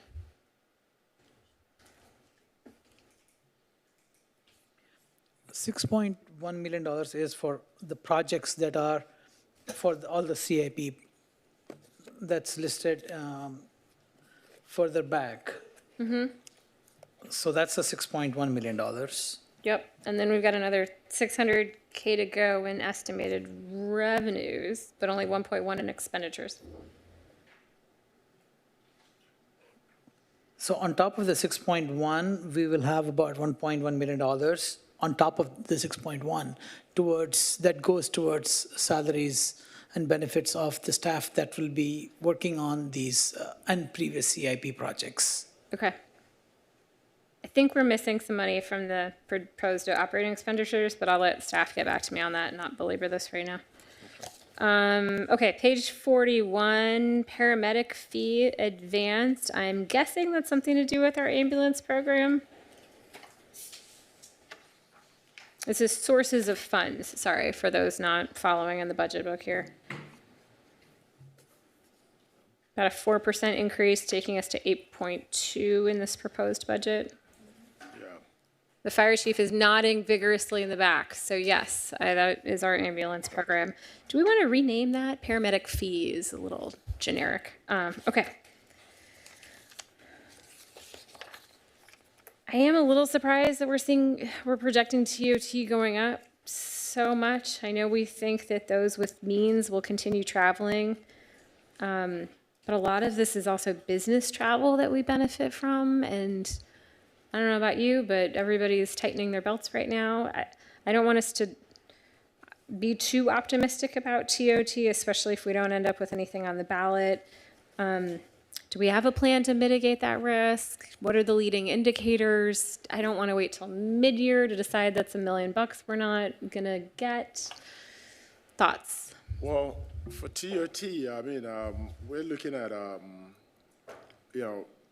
what we've done, through the end of the fiscal year, as well as some of the economic analysis from our consultants, for sales tax and the travels to Costa Mesa for sales tax. When they do come to Costa Mesa for sales tax, they stay in the hotel.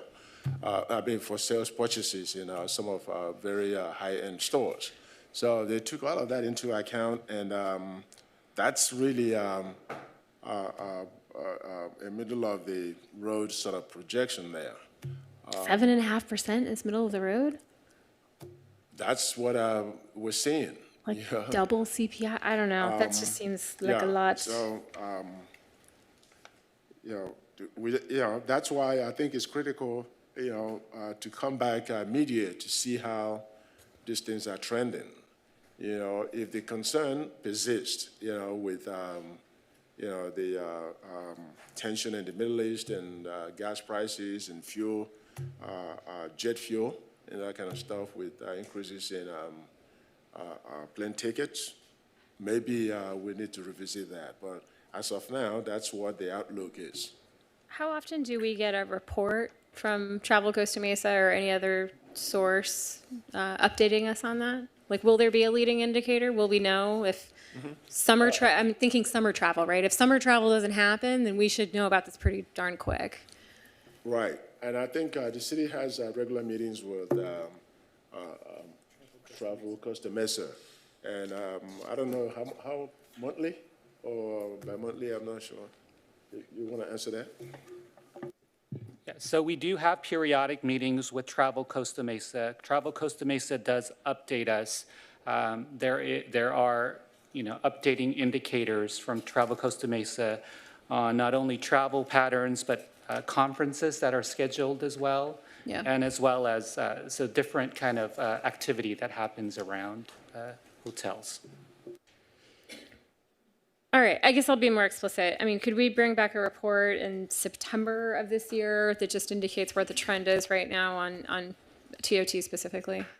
Hi, yes, Councilmember Mar. I would also like to remind the council that in an upcoming meeting, we will have the BIA reauthorization, and we will have a presentation from Paulette from Travel Costa Mesa that will also be able to provide further information on what their projections are regarding TOT. Okay, yeah. I just want to make sure we stay on top of it so we can make adjustments as needed. Absolutely, and we'll continue to monitor that so that if we do need to come back to council and make adjustments, we'll do that. Okay, thank you. Okay, I'm on page 61. So we're just looking at like general fund expenses. Electricity and streetlights have been 1.2 million for the last couple of years. We're only budgeting $1 million. Gas has been 60, 70K. We're only budgeting 45,000.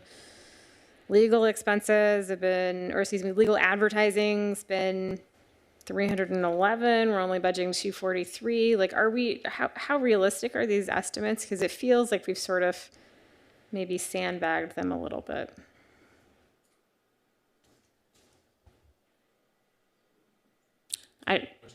That is a question. Why do we think that streetlights are going from 1.2 million to suddenly getting cheaper when we know electricity prices are going up? Yeah, well, I mean, it goes back to my earlier statement, that this is all a managed cost containment approach within this budget to make sure that we stay within revenue limitations here. Yeah. In the annual budget. As we save from other areas, whether it's the frozen positions or the vacancies, some of it, we'll see how this trends at mid-year, and we may come back to you and say we need to reallocate some monies to fund these things based on the trend that we're seeing. But right now, we're just basically allocating the amount we're allocating here just to fit in within the revenue limitations and putting these cost containment measures around it to make sure that not only we're achieving our attrition factor, that we're saving enough in some areas where we can really save on and have that flexibility to address some of these areas over time, our utilities, part-time and other areas, and update you middle of the year. Yeah. We may see, revenues get more than we are projecting right now or less. All of that, we have to come back and update council regularly. This is a transition budget, to put it in another way. Given our revenue limitations and the environment, we need to fit the budget within that. Yeah, okay. Yeah. Yeah, I hear what you're saying. Are we thinking the same thing on legal fees?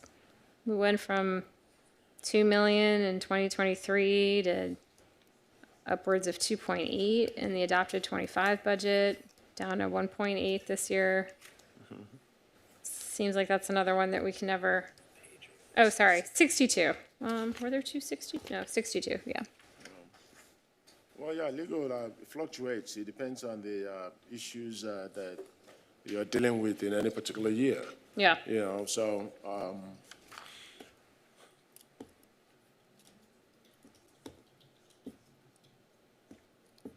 Landscaping and sprinklers down by $500,000. Again, I think that's the same thing as utilities. We're gonna figure it out later.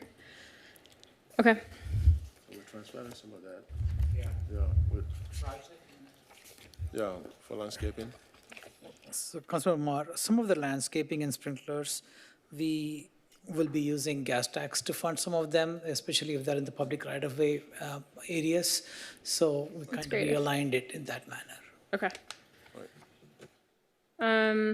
Just page 220, the non-departmental, I found that write-up a little confusing. This cost center accounts for debt service requirements related to the city's outstanding bonds, but then the rest of the paragraph is, I think, actually refers to several loans that we have for fire apparatus. And then we also included some contingency funds and some legal funds. So it's really, this cost center is really not just about this outstanding bonds, it's about a bunch of other stuff. So when we finalize, we might want to just restructure that write-up to make it make a little bit more sense. And then what are the salaries and wages that live in non-departmental? I don't think we used to have any there, and now we've got $3 million there. Again, I thought this was mostly bond and a transfer in, transfer out fund, so I was surprised to see salaries. So that's a question, council member. That's a great question, actually. So those are the amounts that are set aside for the anticipated MOU bargaining agreements that we're currently. Oh, that's where we put it. Okay, thank you. That's very helpful. Yeah, and then more legal costs that live in non-departmental. I mean, I guess that's sort of how it works. We distribute legal costs out across the various departments. So I don't know if that's just legal associated with the housing authority or why non-departmental would get its own, or if it's a bucket for contingency and that's where you put it. Kinda. Sorry, 222 for those following along at home.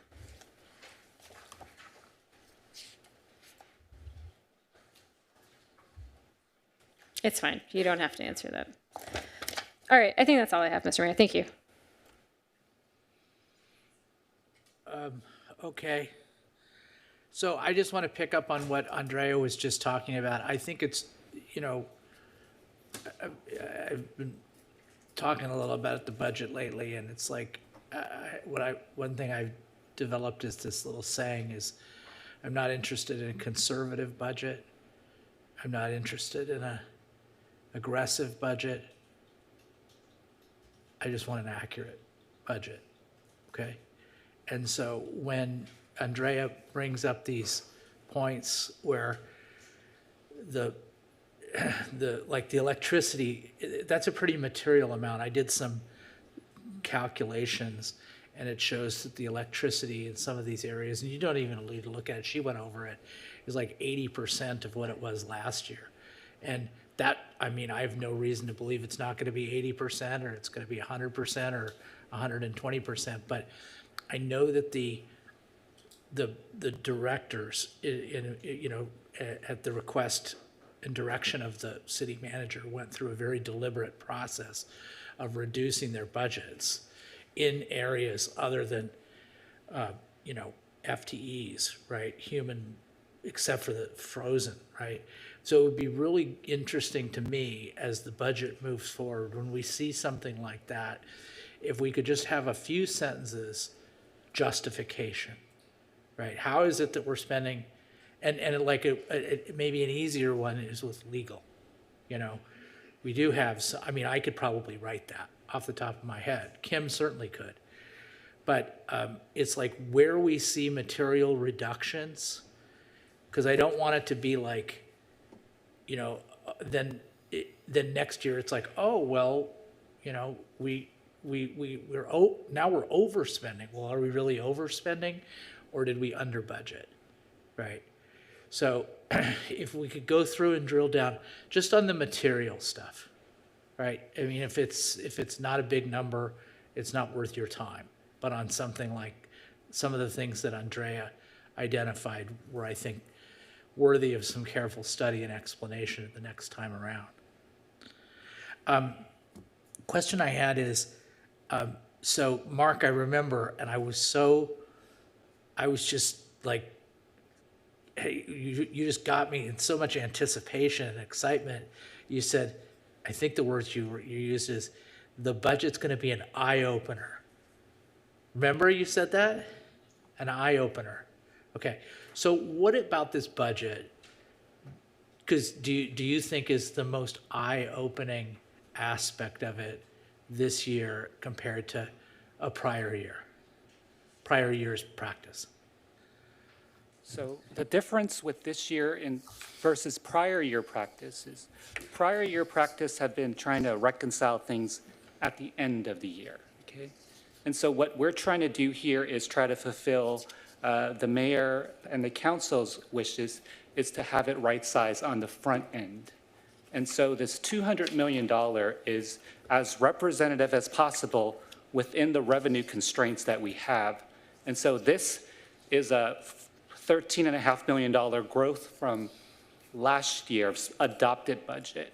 And so that statement reflects back to last year's adopted budget in that this budget is the right sizing or the efforts into going to the right direction and being as transparent as possible what the cost. And so we're making those concerted efforts to reflect that. Okay. I understand that. All right. So if there's no other questions, let's go to the public and hear what the public has to say. Everybody can take 3 minutes if you wish. And by the way, if you guys come up with other questions you want to ask, you're not foreclosed. Council, anybody from the public? Chair Ochoa.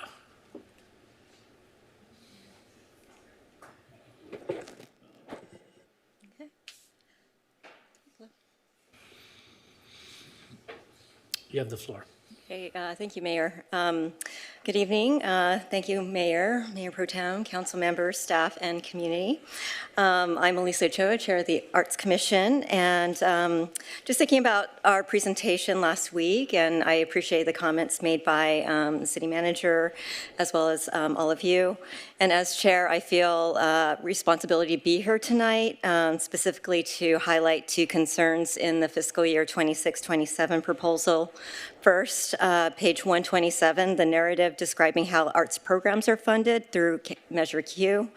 That has not been updated to reflect council's comments, and I'm not sure if waiting until a new master plan would be appropriate. Second, page 124, which was mentioned earlier in this evening's conversation, only $30,000 has been allocated for our one dedicated art staff, signaling either delays in recruitment or possibly eliminating that role entirely. It doesn't sound like that's the intention, but it does signal some kind of alarms. A friendly reminder that we're not asking for increased funding, only reallocation. Our one art specialist, she runs our arts grant process, supports TESA applications for private property owners, connects community members to resources, and keeps our programs alive. Without them, all this art stuff in Costa Mesa just is effectively on hold. So what does that say about the City of the Arts if we have we can't even invest in one essential arts position. The commission kindly asks that you fully fund this position with immediate recruitment. I know that aligns with our guiding principles in this finance proposal, recruiting and retaining qualified staff. So just wanted to just give my 2 cents about that. And I guess I also wanted to address an individual named Craig, the young person who called in during public comment last week. He said that the schools don't have enough counselors, and they're right, the demand is not being met. While art cannot fix sadness or hopelessness, it can reflect our humanity back to us. It connects us to meaning, it connects us to community, to each other. The things that make our wild, crazy, heartbreaking, beautiful life worth living. And our grantees have provided art therapy and mental health awareness workshops, something we'd like to continue with having a fully funded art specialist individual in our commission. Because our youth deserve it, our city deserves it, and thank you again. Yes, Ralph. Good evening, Mayor and Council. Just for the record, I'm speaking for myself and not for FIPAC. Chart, I want to thank staff. It's a lot of work to put together an annual budget, and especially with the situation they inherited, it's especially challenging. And I think we're beginning a good working relationship with staff and the FIPAC committee, and that's all positive. I have 2 concerns. Next chart, please. 2 concerns. I have multiple concerns, but 2 I want to mention because we got limited time. And I especially appreciate the questioning by Councilwoman Marr. We don't spend enough time, in my opinion, talking about expenditures. Appreciate the presentation, but it was lacking on expenditures. The staff is recommending or proposed reducing M&O, maintenance and operation expenditures by 5%. That's $2 million. Really didn't talk about where's that $2 million coming from. So the city manager mentioned utilities and overtime. Here's utilities. A picture's worth 1,000 words. The orange line is the budget. Hasn't changed much in 6 years. The blue line are the expenditures. To nobody's surprise, utility costs are increasing.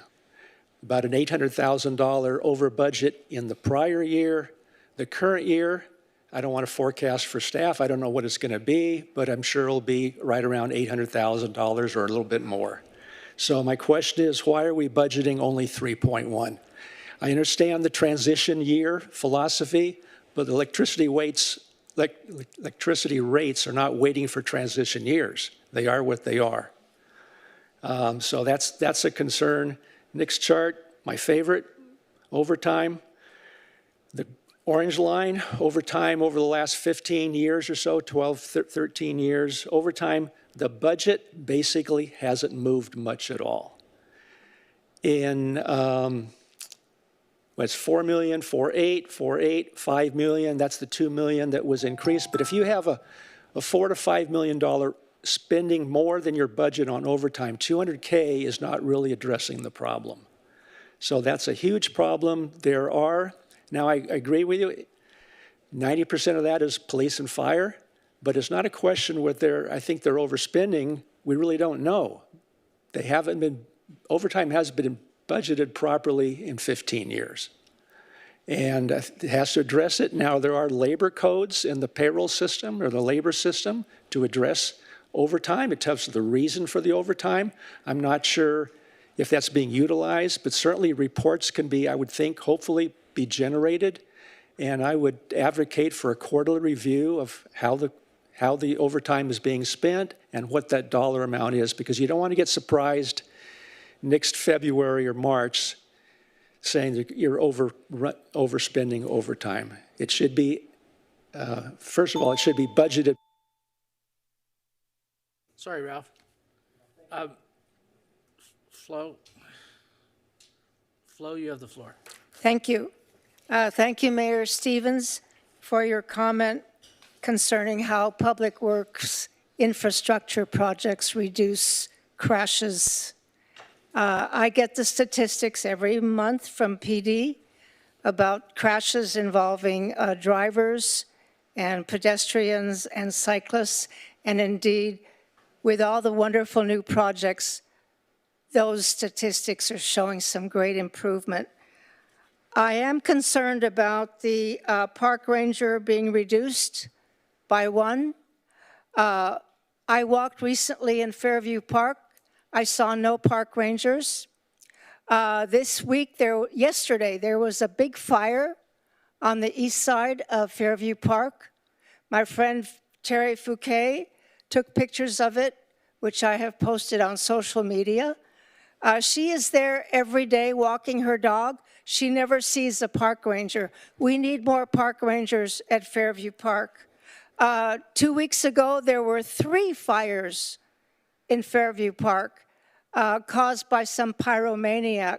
Yesterday's fire was caused, according to fire department, by some kids.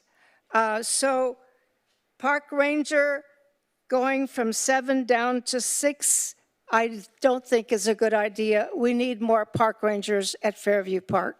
Thank you. Thank you, Flo. Yes, Charlene. Let's have a little fun here, lighten up this evening.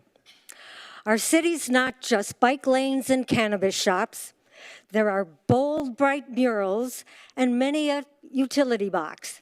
Now, I know budgets are built on a practical view, but a city without the arts is just passing through. So make space for music and creative dance. Give culture a seat, not a shrug or glance. Fund the arts specialist with your pen. Keep the arts thriving again and again. With arts in our parks, where we all can play, with songs in our hearts, let's do this today. Okay, now, here's the thing. I've been volunteering for arts in this community for 24 years, and I know it's hard to believe I'm not that old. However, that said, for me, art is woven into everything we see and do in this city. And so to address your very important question, Councilmember Pettis, what would we do if we didn't have a specialist? I think it would be incumbent to really have some information brought forward by our Parks Director, Mr. Gruner, to make sure you understand the amount of work that person does. When Councilmember Marr and I served for many years on the Cultural Arts Committee, we were made up of 11 members and at least 4 or 5 subcommittees we served on. In addition to that, it was 1/2 staff. So many of the things that we tried to put into place are now gone. Action arts in the parks, but some of the things really took hold and were really pushed forward with the art specialist and the commission. Think about Art Venture. We started out in a one little shop in SoCo with about 25 pieces of art. And Art Venture has now become state-of-the-art for the entire county and beyond, with more than 215 pieces juried into that. I don't know if anyone else is going to be able to volunteer to curate that and to keep that going. We went from allocating 3 or 4 $500 grants to where we are today with seeing more than $55,000 in grant applications for our art grants program. And we could only give up to $12,000, but we went from $500 to $12,000. So I really hope that you know that if you fully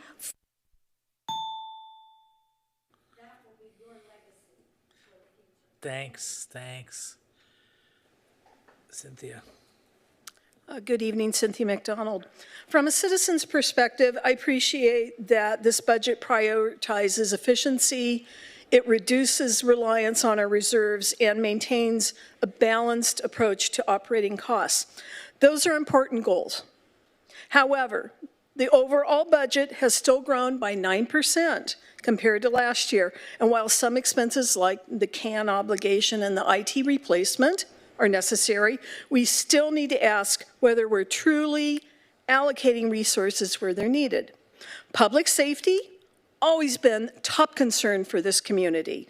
The budget reflects that with an 11.6 increase in police funding. But within that increase is the decision that raises the concern, the reduction of the park ranger position. The decision highlights a larger issue.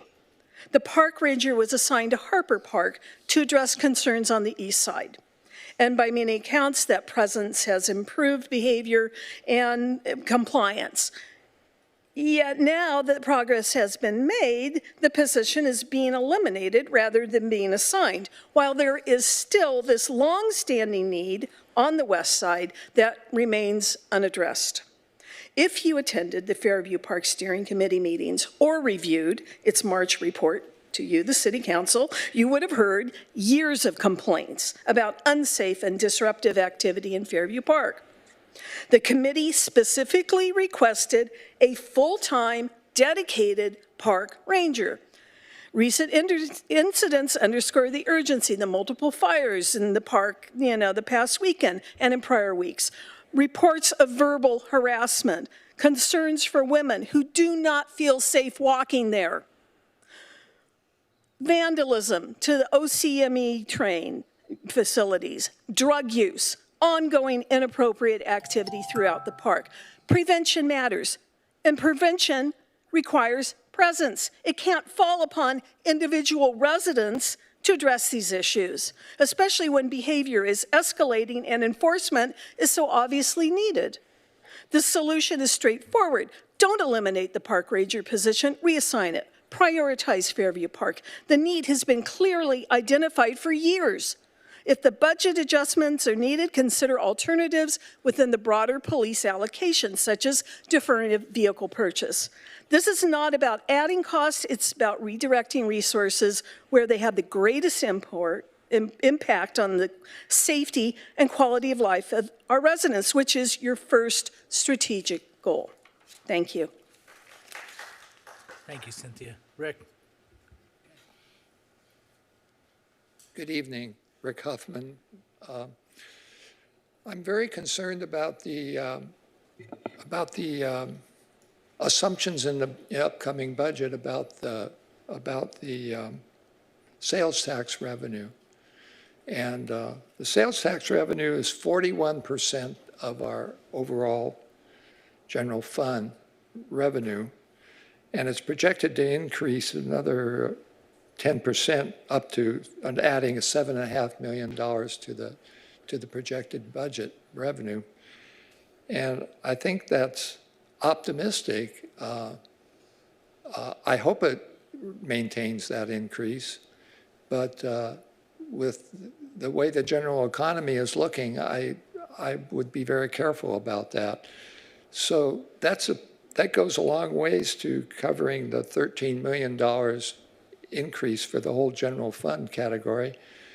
And the operating budget the part of the budget is $9 million. The capital budget is $4.5 million. These are important things that could get disrupted by a drop-off in retail sales, car sales in South Coast Plaza, for instance. So carefully look at that, please. Thank you. Thanks, Rick. Diane? Good evening, Diane Russell. Art lover, consumer of art activities in the city. I'm very concerned about the way that you're dealing with the arts budget. That it sounds kind of like, oh, we're not going to do it. We're not going to fund anything for 9 months, and whatever happens, happens. It'll go. The things that happen in the city happen because we've had a dedicated arts specialist that has been managing it, planning it, working with the commission to make things happen. Does this, with the way that you're writing the budget, does that mean that the art crawls are going to go away? Is art art venture going to be gone for the next 2 years? These kind of things don't just happen. They need planning with dedicated staff. They need staff that can work with the commission. They need staff that will explain, that will work with their assistants to make these things happen. I want to make this short because nobody wants to hang around that long. But it's just to say, oh, no problem, nothing, we don't need to, what you're doing is basically working to balance the budget on the back of the arts programs. And if we're going to be the city of the arts, then we need to get behind the arts and fund the programs and staff to make that happen. Thank you. Anybody on Zoom? Yes, Andrew, please. Andrew, you have the floor.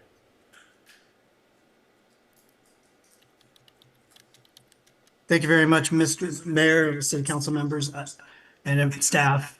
Really appreciate all of the work that's going into the budget. I know this is not as fun as it seems on Zoom.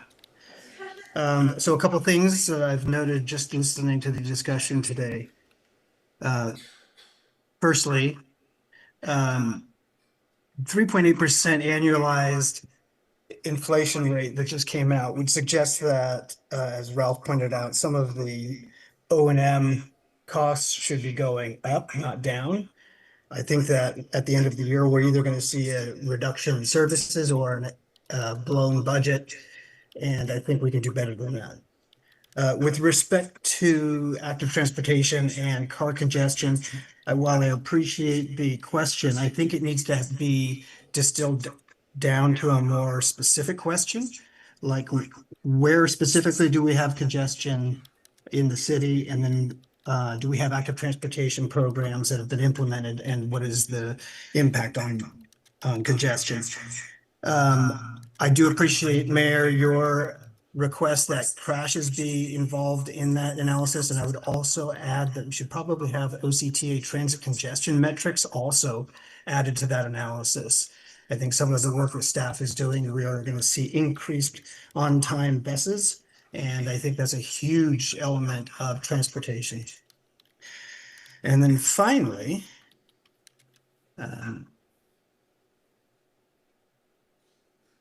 no, that's it. That was it. Thank you very much. Thanks, Andrew. Anybody else? No, Mr. Mayor. Okay, closed public comment. Why don't we just go down the row? Mike, you want to start? Why can't I start this time? Oh, Like the we'll go, left side, okay, you know what okay. I'm saying? Go right to what left. happened We'll go to right to far left. over here. Fair enough, fair enough, Hey, fair enough. Thank you. Jeez. Fair enough. Jeff, and then we'll go right to left. I love you guys. But no, I do want to speak though. Please, arts people.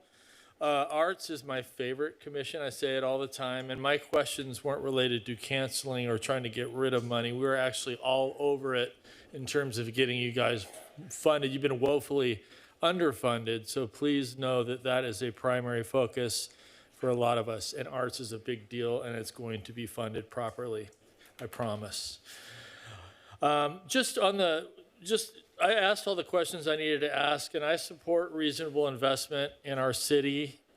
And I believe that local government works best when it remains disciplined and focused.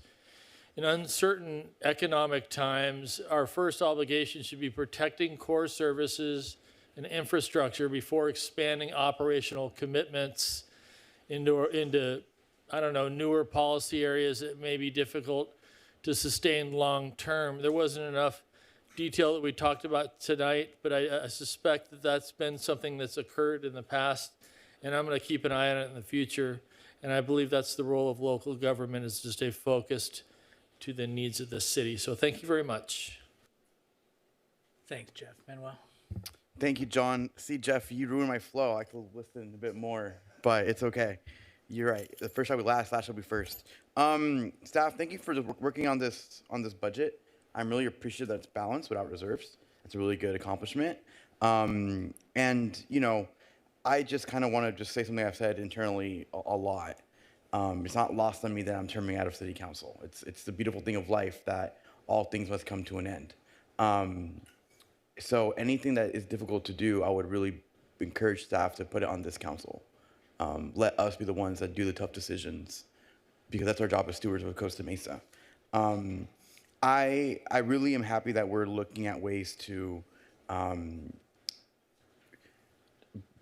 be more transparent about how we actually do budgeting and accounting. So I really appreciated the nuanced discussion we had on PD's overtime, because again, as the mayor mentioned, PD overtime often means officers going to court to deal with situations that they had to address during their jobs. There's a lot of examples like that, and I think as long as we're able to be in a good, sound position, that's all we can do. We can't control the state of the world. We can't control the state of the world. We can't control who our president goes to war with. We can't control the effects of that in terms of sales tax. But what we can control, we should. And I'm really pleased with this approach. One thing I do encourage is, as we do the hiring freezes, that there's jobs that we can do without having to fill the positions. Like, we should do that. It's not lost to me that most of our increases comes from employee costs, which is not a negative thing. It's a good thing. They serve our community, but it's a real thing. So if we can leverage technology in an appropriate way moving forward to still have the same level of service, if not better, we should. That's really where my questions came from when it came about having an assistant city manager. I did not have experience in Costa Mesa apart from like 1 year having 2 ACMs. I'm in a city now where we have 3, and people constantly have those questions. So I just think wherever we have a chance to save a buck, we should. Because at the end of the day, people care about the basics. People want to know, is this an emergency? And they call 911, that someone's going to call from PD or fire to help alleviate their day. We know that folks want safe streets for their kids to walk to school safely, to bike to school safely. And we know they want to see investment in their community with businesses thriving and businesses opening up. And I'll really end at that point is, I know we're freezing a lot of positions in the to be named potentially community development department, but I think that's an area where we should be focusing more in on. People come to council members with complaints. It's not often you get a thank you in this job, and it's fine.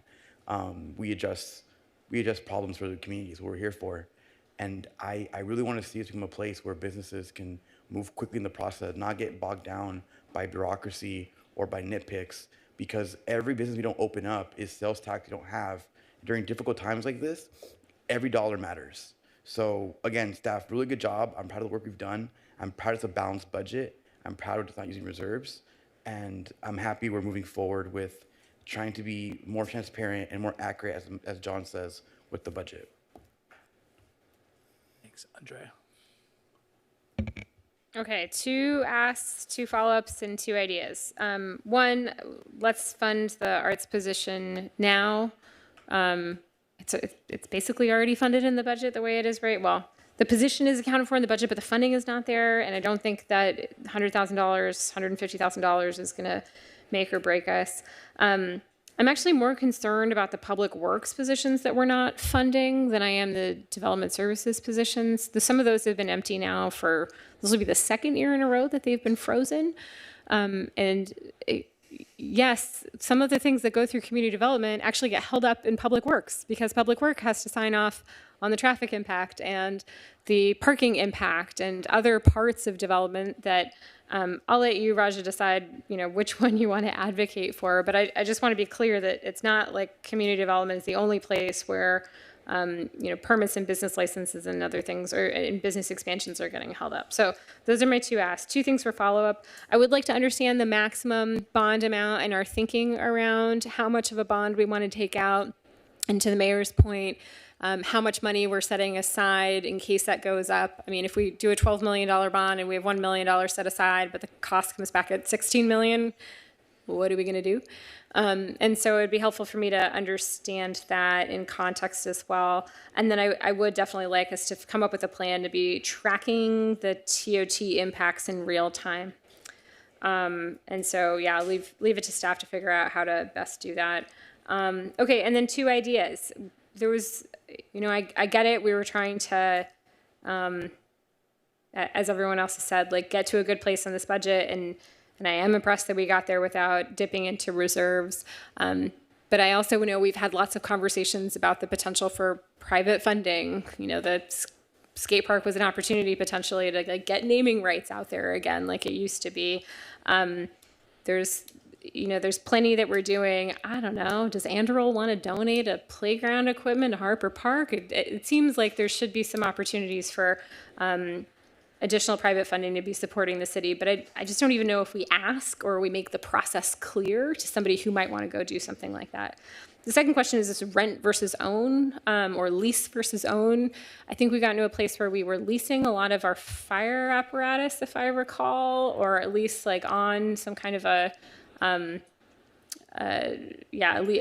lease with ownership at the end model. I don't know, I'm probably getting that wrong. But conversely, there's also a time when we spend so much money renting something, we might as well have bought it. And so there is a lot of equipment costs in here. There's a lot of vehicle costs in this budget. Or have we done that math for each of those individual circumstances and figured out what is the most fiscally prudent? Also recognizing it's a tough budget. Maybe we do something this year that we wouldn't normally do, and then fix it in subsequent years or have a plan in subsequent years. So that's it. I support the arts position. I'd like to make sure we're double checking public works and that we're not inadvertently cutting to the bone by not funding those positions for multiple years in a row. Bond maximum, TOT, private funding, rent versus own. Thank you. Lauren? Okay, thank you, Mr. Mayor, John. So, I had an opportunity to spend some time with staff after our last meeting and get a lot of questions answered, particularly from Kingsley and Mark. And they spent an awful lot of time explaining things. And one of the things that I learned is that a lot more goes into this than I thought.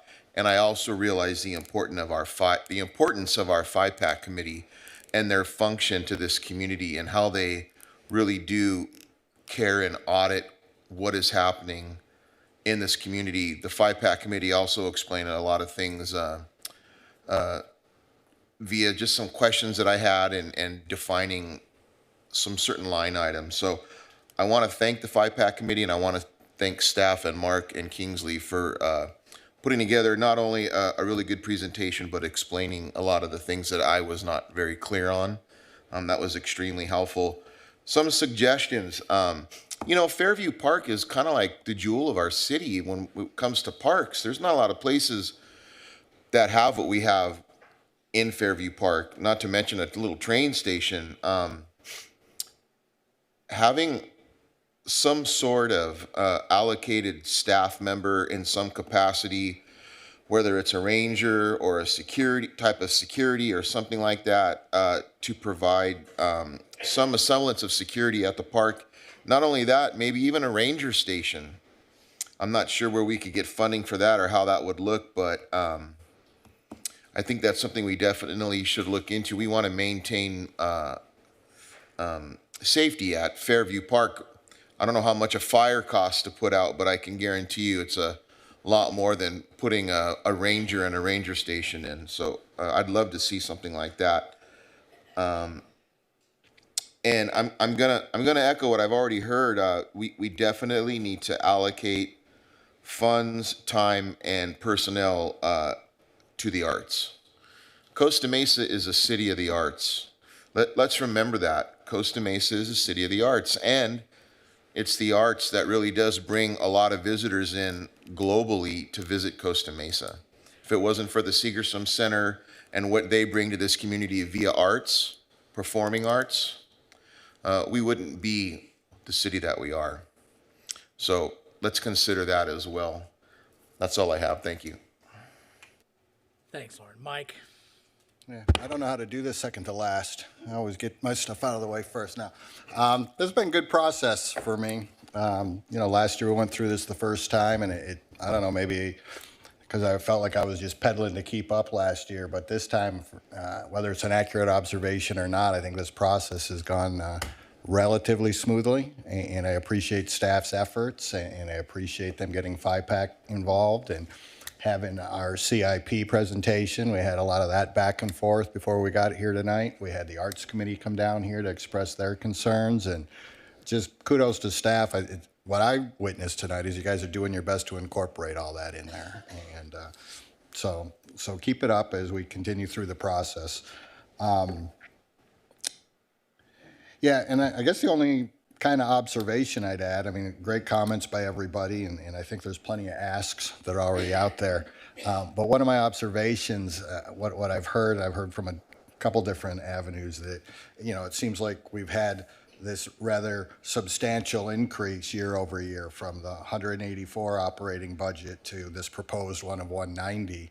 But what I think I've been hearing on the right sizing and the right sizing mantra is that maybe part of that increase is attributable to the fact that we're trying to be accurate and we're trying to accurately lay out what the true expenses will be going forward. And maybe I'm missing that because I'm more of a word man in front of a jury and not an accountant.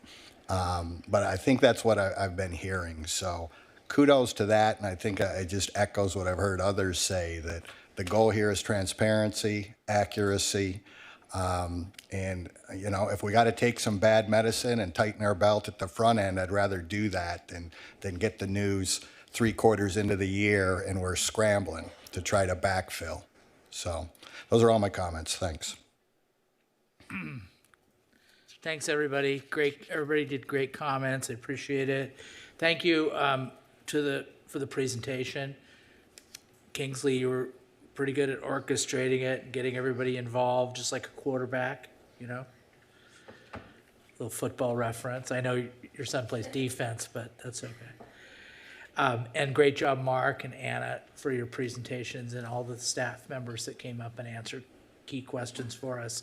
Thank you. Also, thank you to the city manager for, directing the department heads to come in and as we say, tighten their belts and come in as close to 5% cuts as they can. And also thank you to those department heads that did that. That's not an easy thing to do. So I appreciate it, all of it. It's nice to have a structural budget. There's a lot of people who are, a lot of mayors who don't have that luxury right now. I mean, I don't know how I got on this algorithm, but seems like every night, it's not that algorithm, Manuel. It's I don't know how I got this on my feed, but I got poor Dan Slater of Orange, and he does a heck of a job, by the way. So are you on this one, Alma?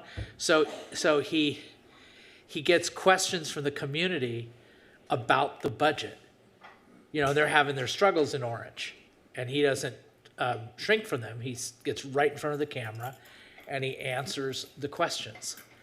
And there was one question he answered that I thought might be worthy of us talking about. And somebody asked about parking fees in the city of Orange, particularly in the Orange Circle. And there's a book I think somebody recommended to me. Of course, I haven't read it, called The High Price of Free Parking. And if you go to anywhere in Costa Mesa, you cannot pay the city of Costa Mesa to park in our commercial zones. You can't do it. And I mean, even gold-plated cities like Newport Beach, you got to pay your way. If you want to park on PCH, you got to go and get this freaky code that you've got to do on a what do they call that? The QR codes? Yeah. Anyway, I'll get there. But you got to do that in Newport Beach, the place where they've got massive houses, and property tax up the wazoo, and you still got to pay for parking. In Costa Mesa, you get a free ride. One of the things that Dan said that I thought was interesting is that parking fees in Orange didn't occur because they wanted to raise money, but because they wanted to have flow at the Orange Circle. Right? And so a lot of people were complaining that people were parking for free and then just using the public streets as basically a place to store their car. And then, and in particular, the vendors, the store owners complained, and not only has parking fees in Orange Circle, now this is like the only way I want to emulate Orange, by the way, is not only has it derived parking revenue, but also turnover in their commercial area, which added to better performance of their retail businesses. So I think maybe that's not something that we're going to be able to bring across the finish line because of our short time that we're going to be here, but something definitely in the future for the council to consider. And as Manuel said, tough decisions. If you want us to make a tough decision in that area, I'm prepared to do it. Now this is going to, I think, Chair Ochoa is going to get mad at me, but we've been talking about a lot about the arts and what are we going to do and what are we going to do with this period of between now and 9 months from now. And by the way, if we say it's 9 months from now, it's not going to be 9 months from now, and it's not going to be 8 months from now. It's going to be something more than 9 months. So I asked Chair Ochoa about this idea of an ad hoc committee in lieu of a consultant, and I got a very strident and negative response from her, and I deserved it. But what about getting an ad hoc committee to work on an interim plan, an interim master plan, just to get us through and then be able to advise us as the months go on about how to supplement the budget? Because I am, and you hear us all, we're very sensitive to that. The other thing that occurred to me is, along the lines of what Andrea said about getting a public-private partnership, I don't think we do that enough, particularly in the arts. Now, I'm not saying that we should do this to kind of foist our responsibility onto them, but we have a very enthusiastic arts community. For example, UCI is really kicked up about their participation in taking over the Orange County Museum of Art, and they would be a great collaborator with the city of Costa Mesa.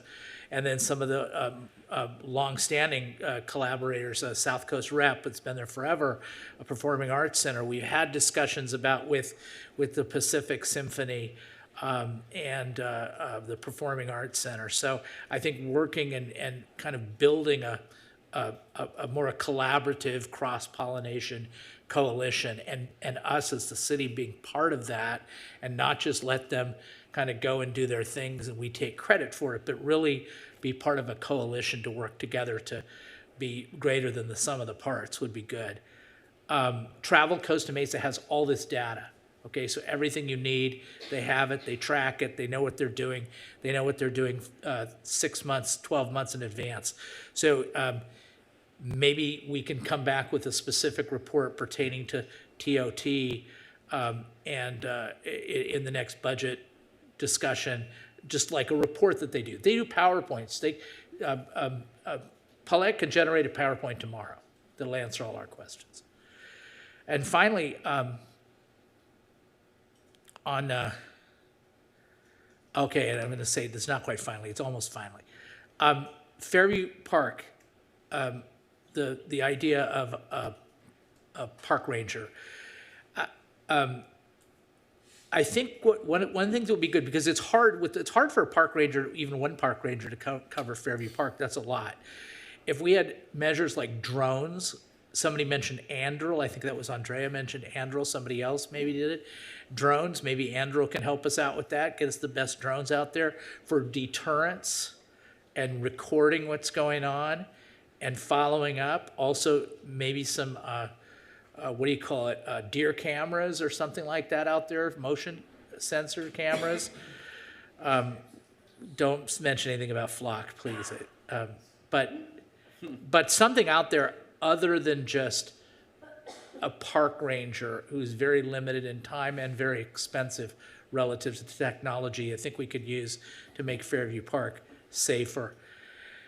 And finally, I've been doing a little Googling, multitasking, and it is a very popular thing to have the community development department. Many have that, and so I'm giving up on that. My idea was PPCC, planning, PPCC. No. I know. Planning, you're hearing yourself. Planning, permitting, and and code compliance. I love it.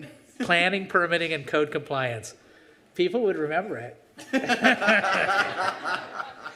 All right. But go with community development. I don't care. You got my vote. All right, we're adjourned.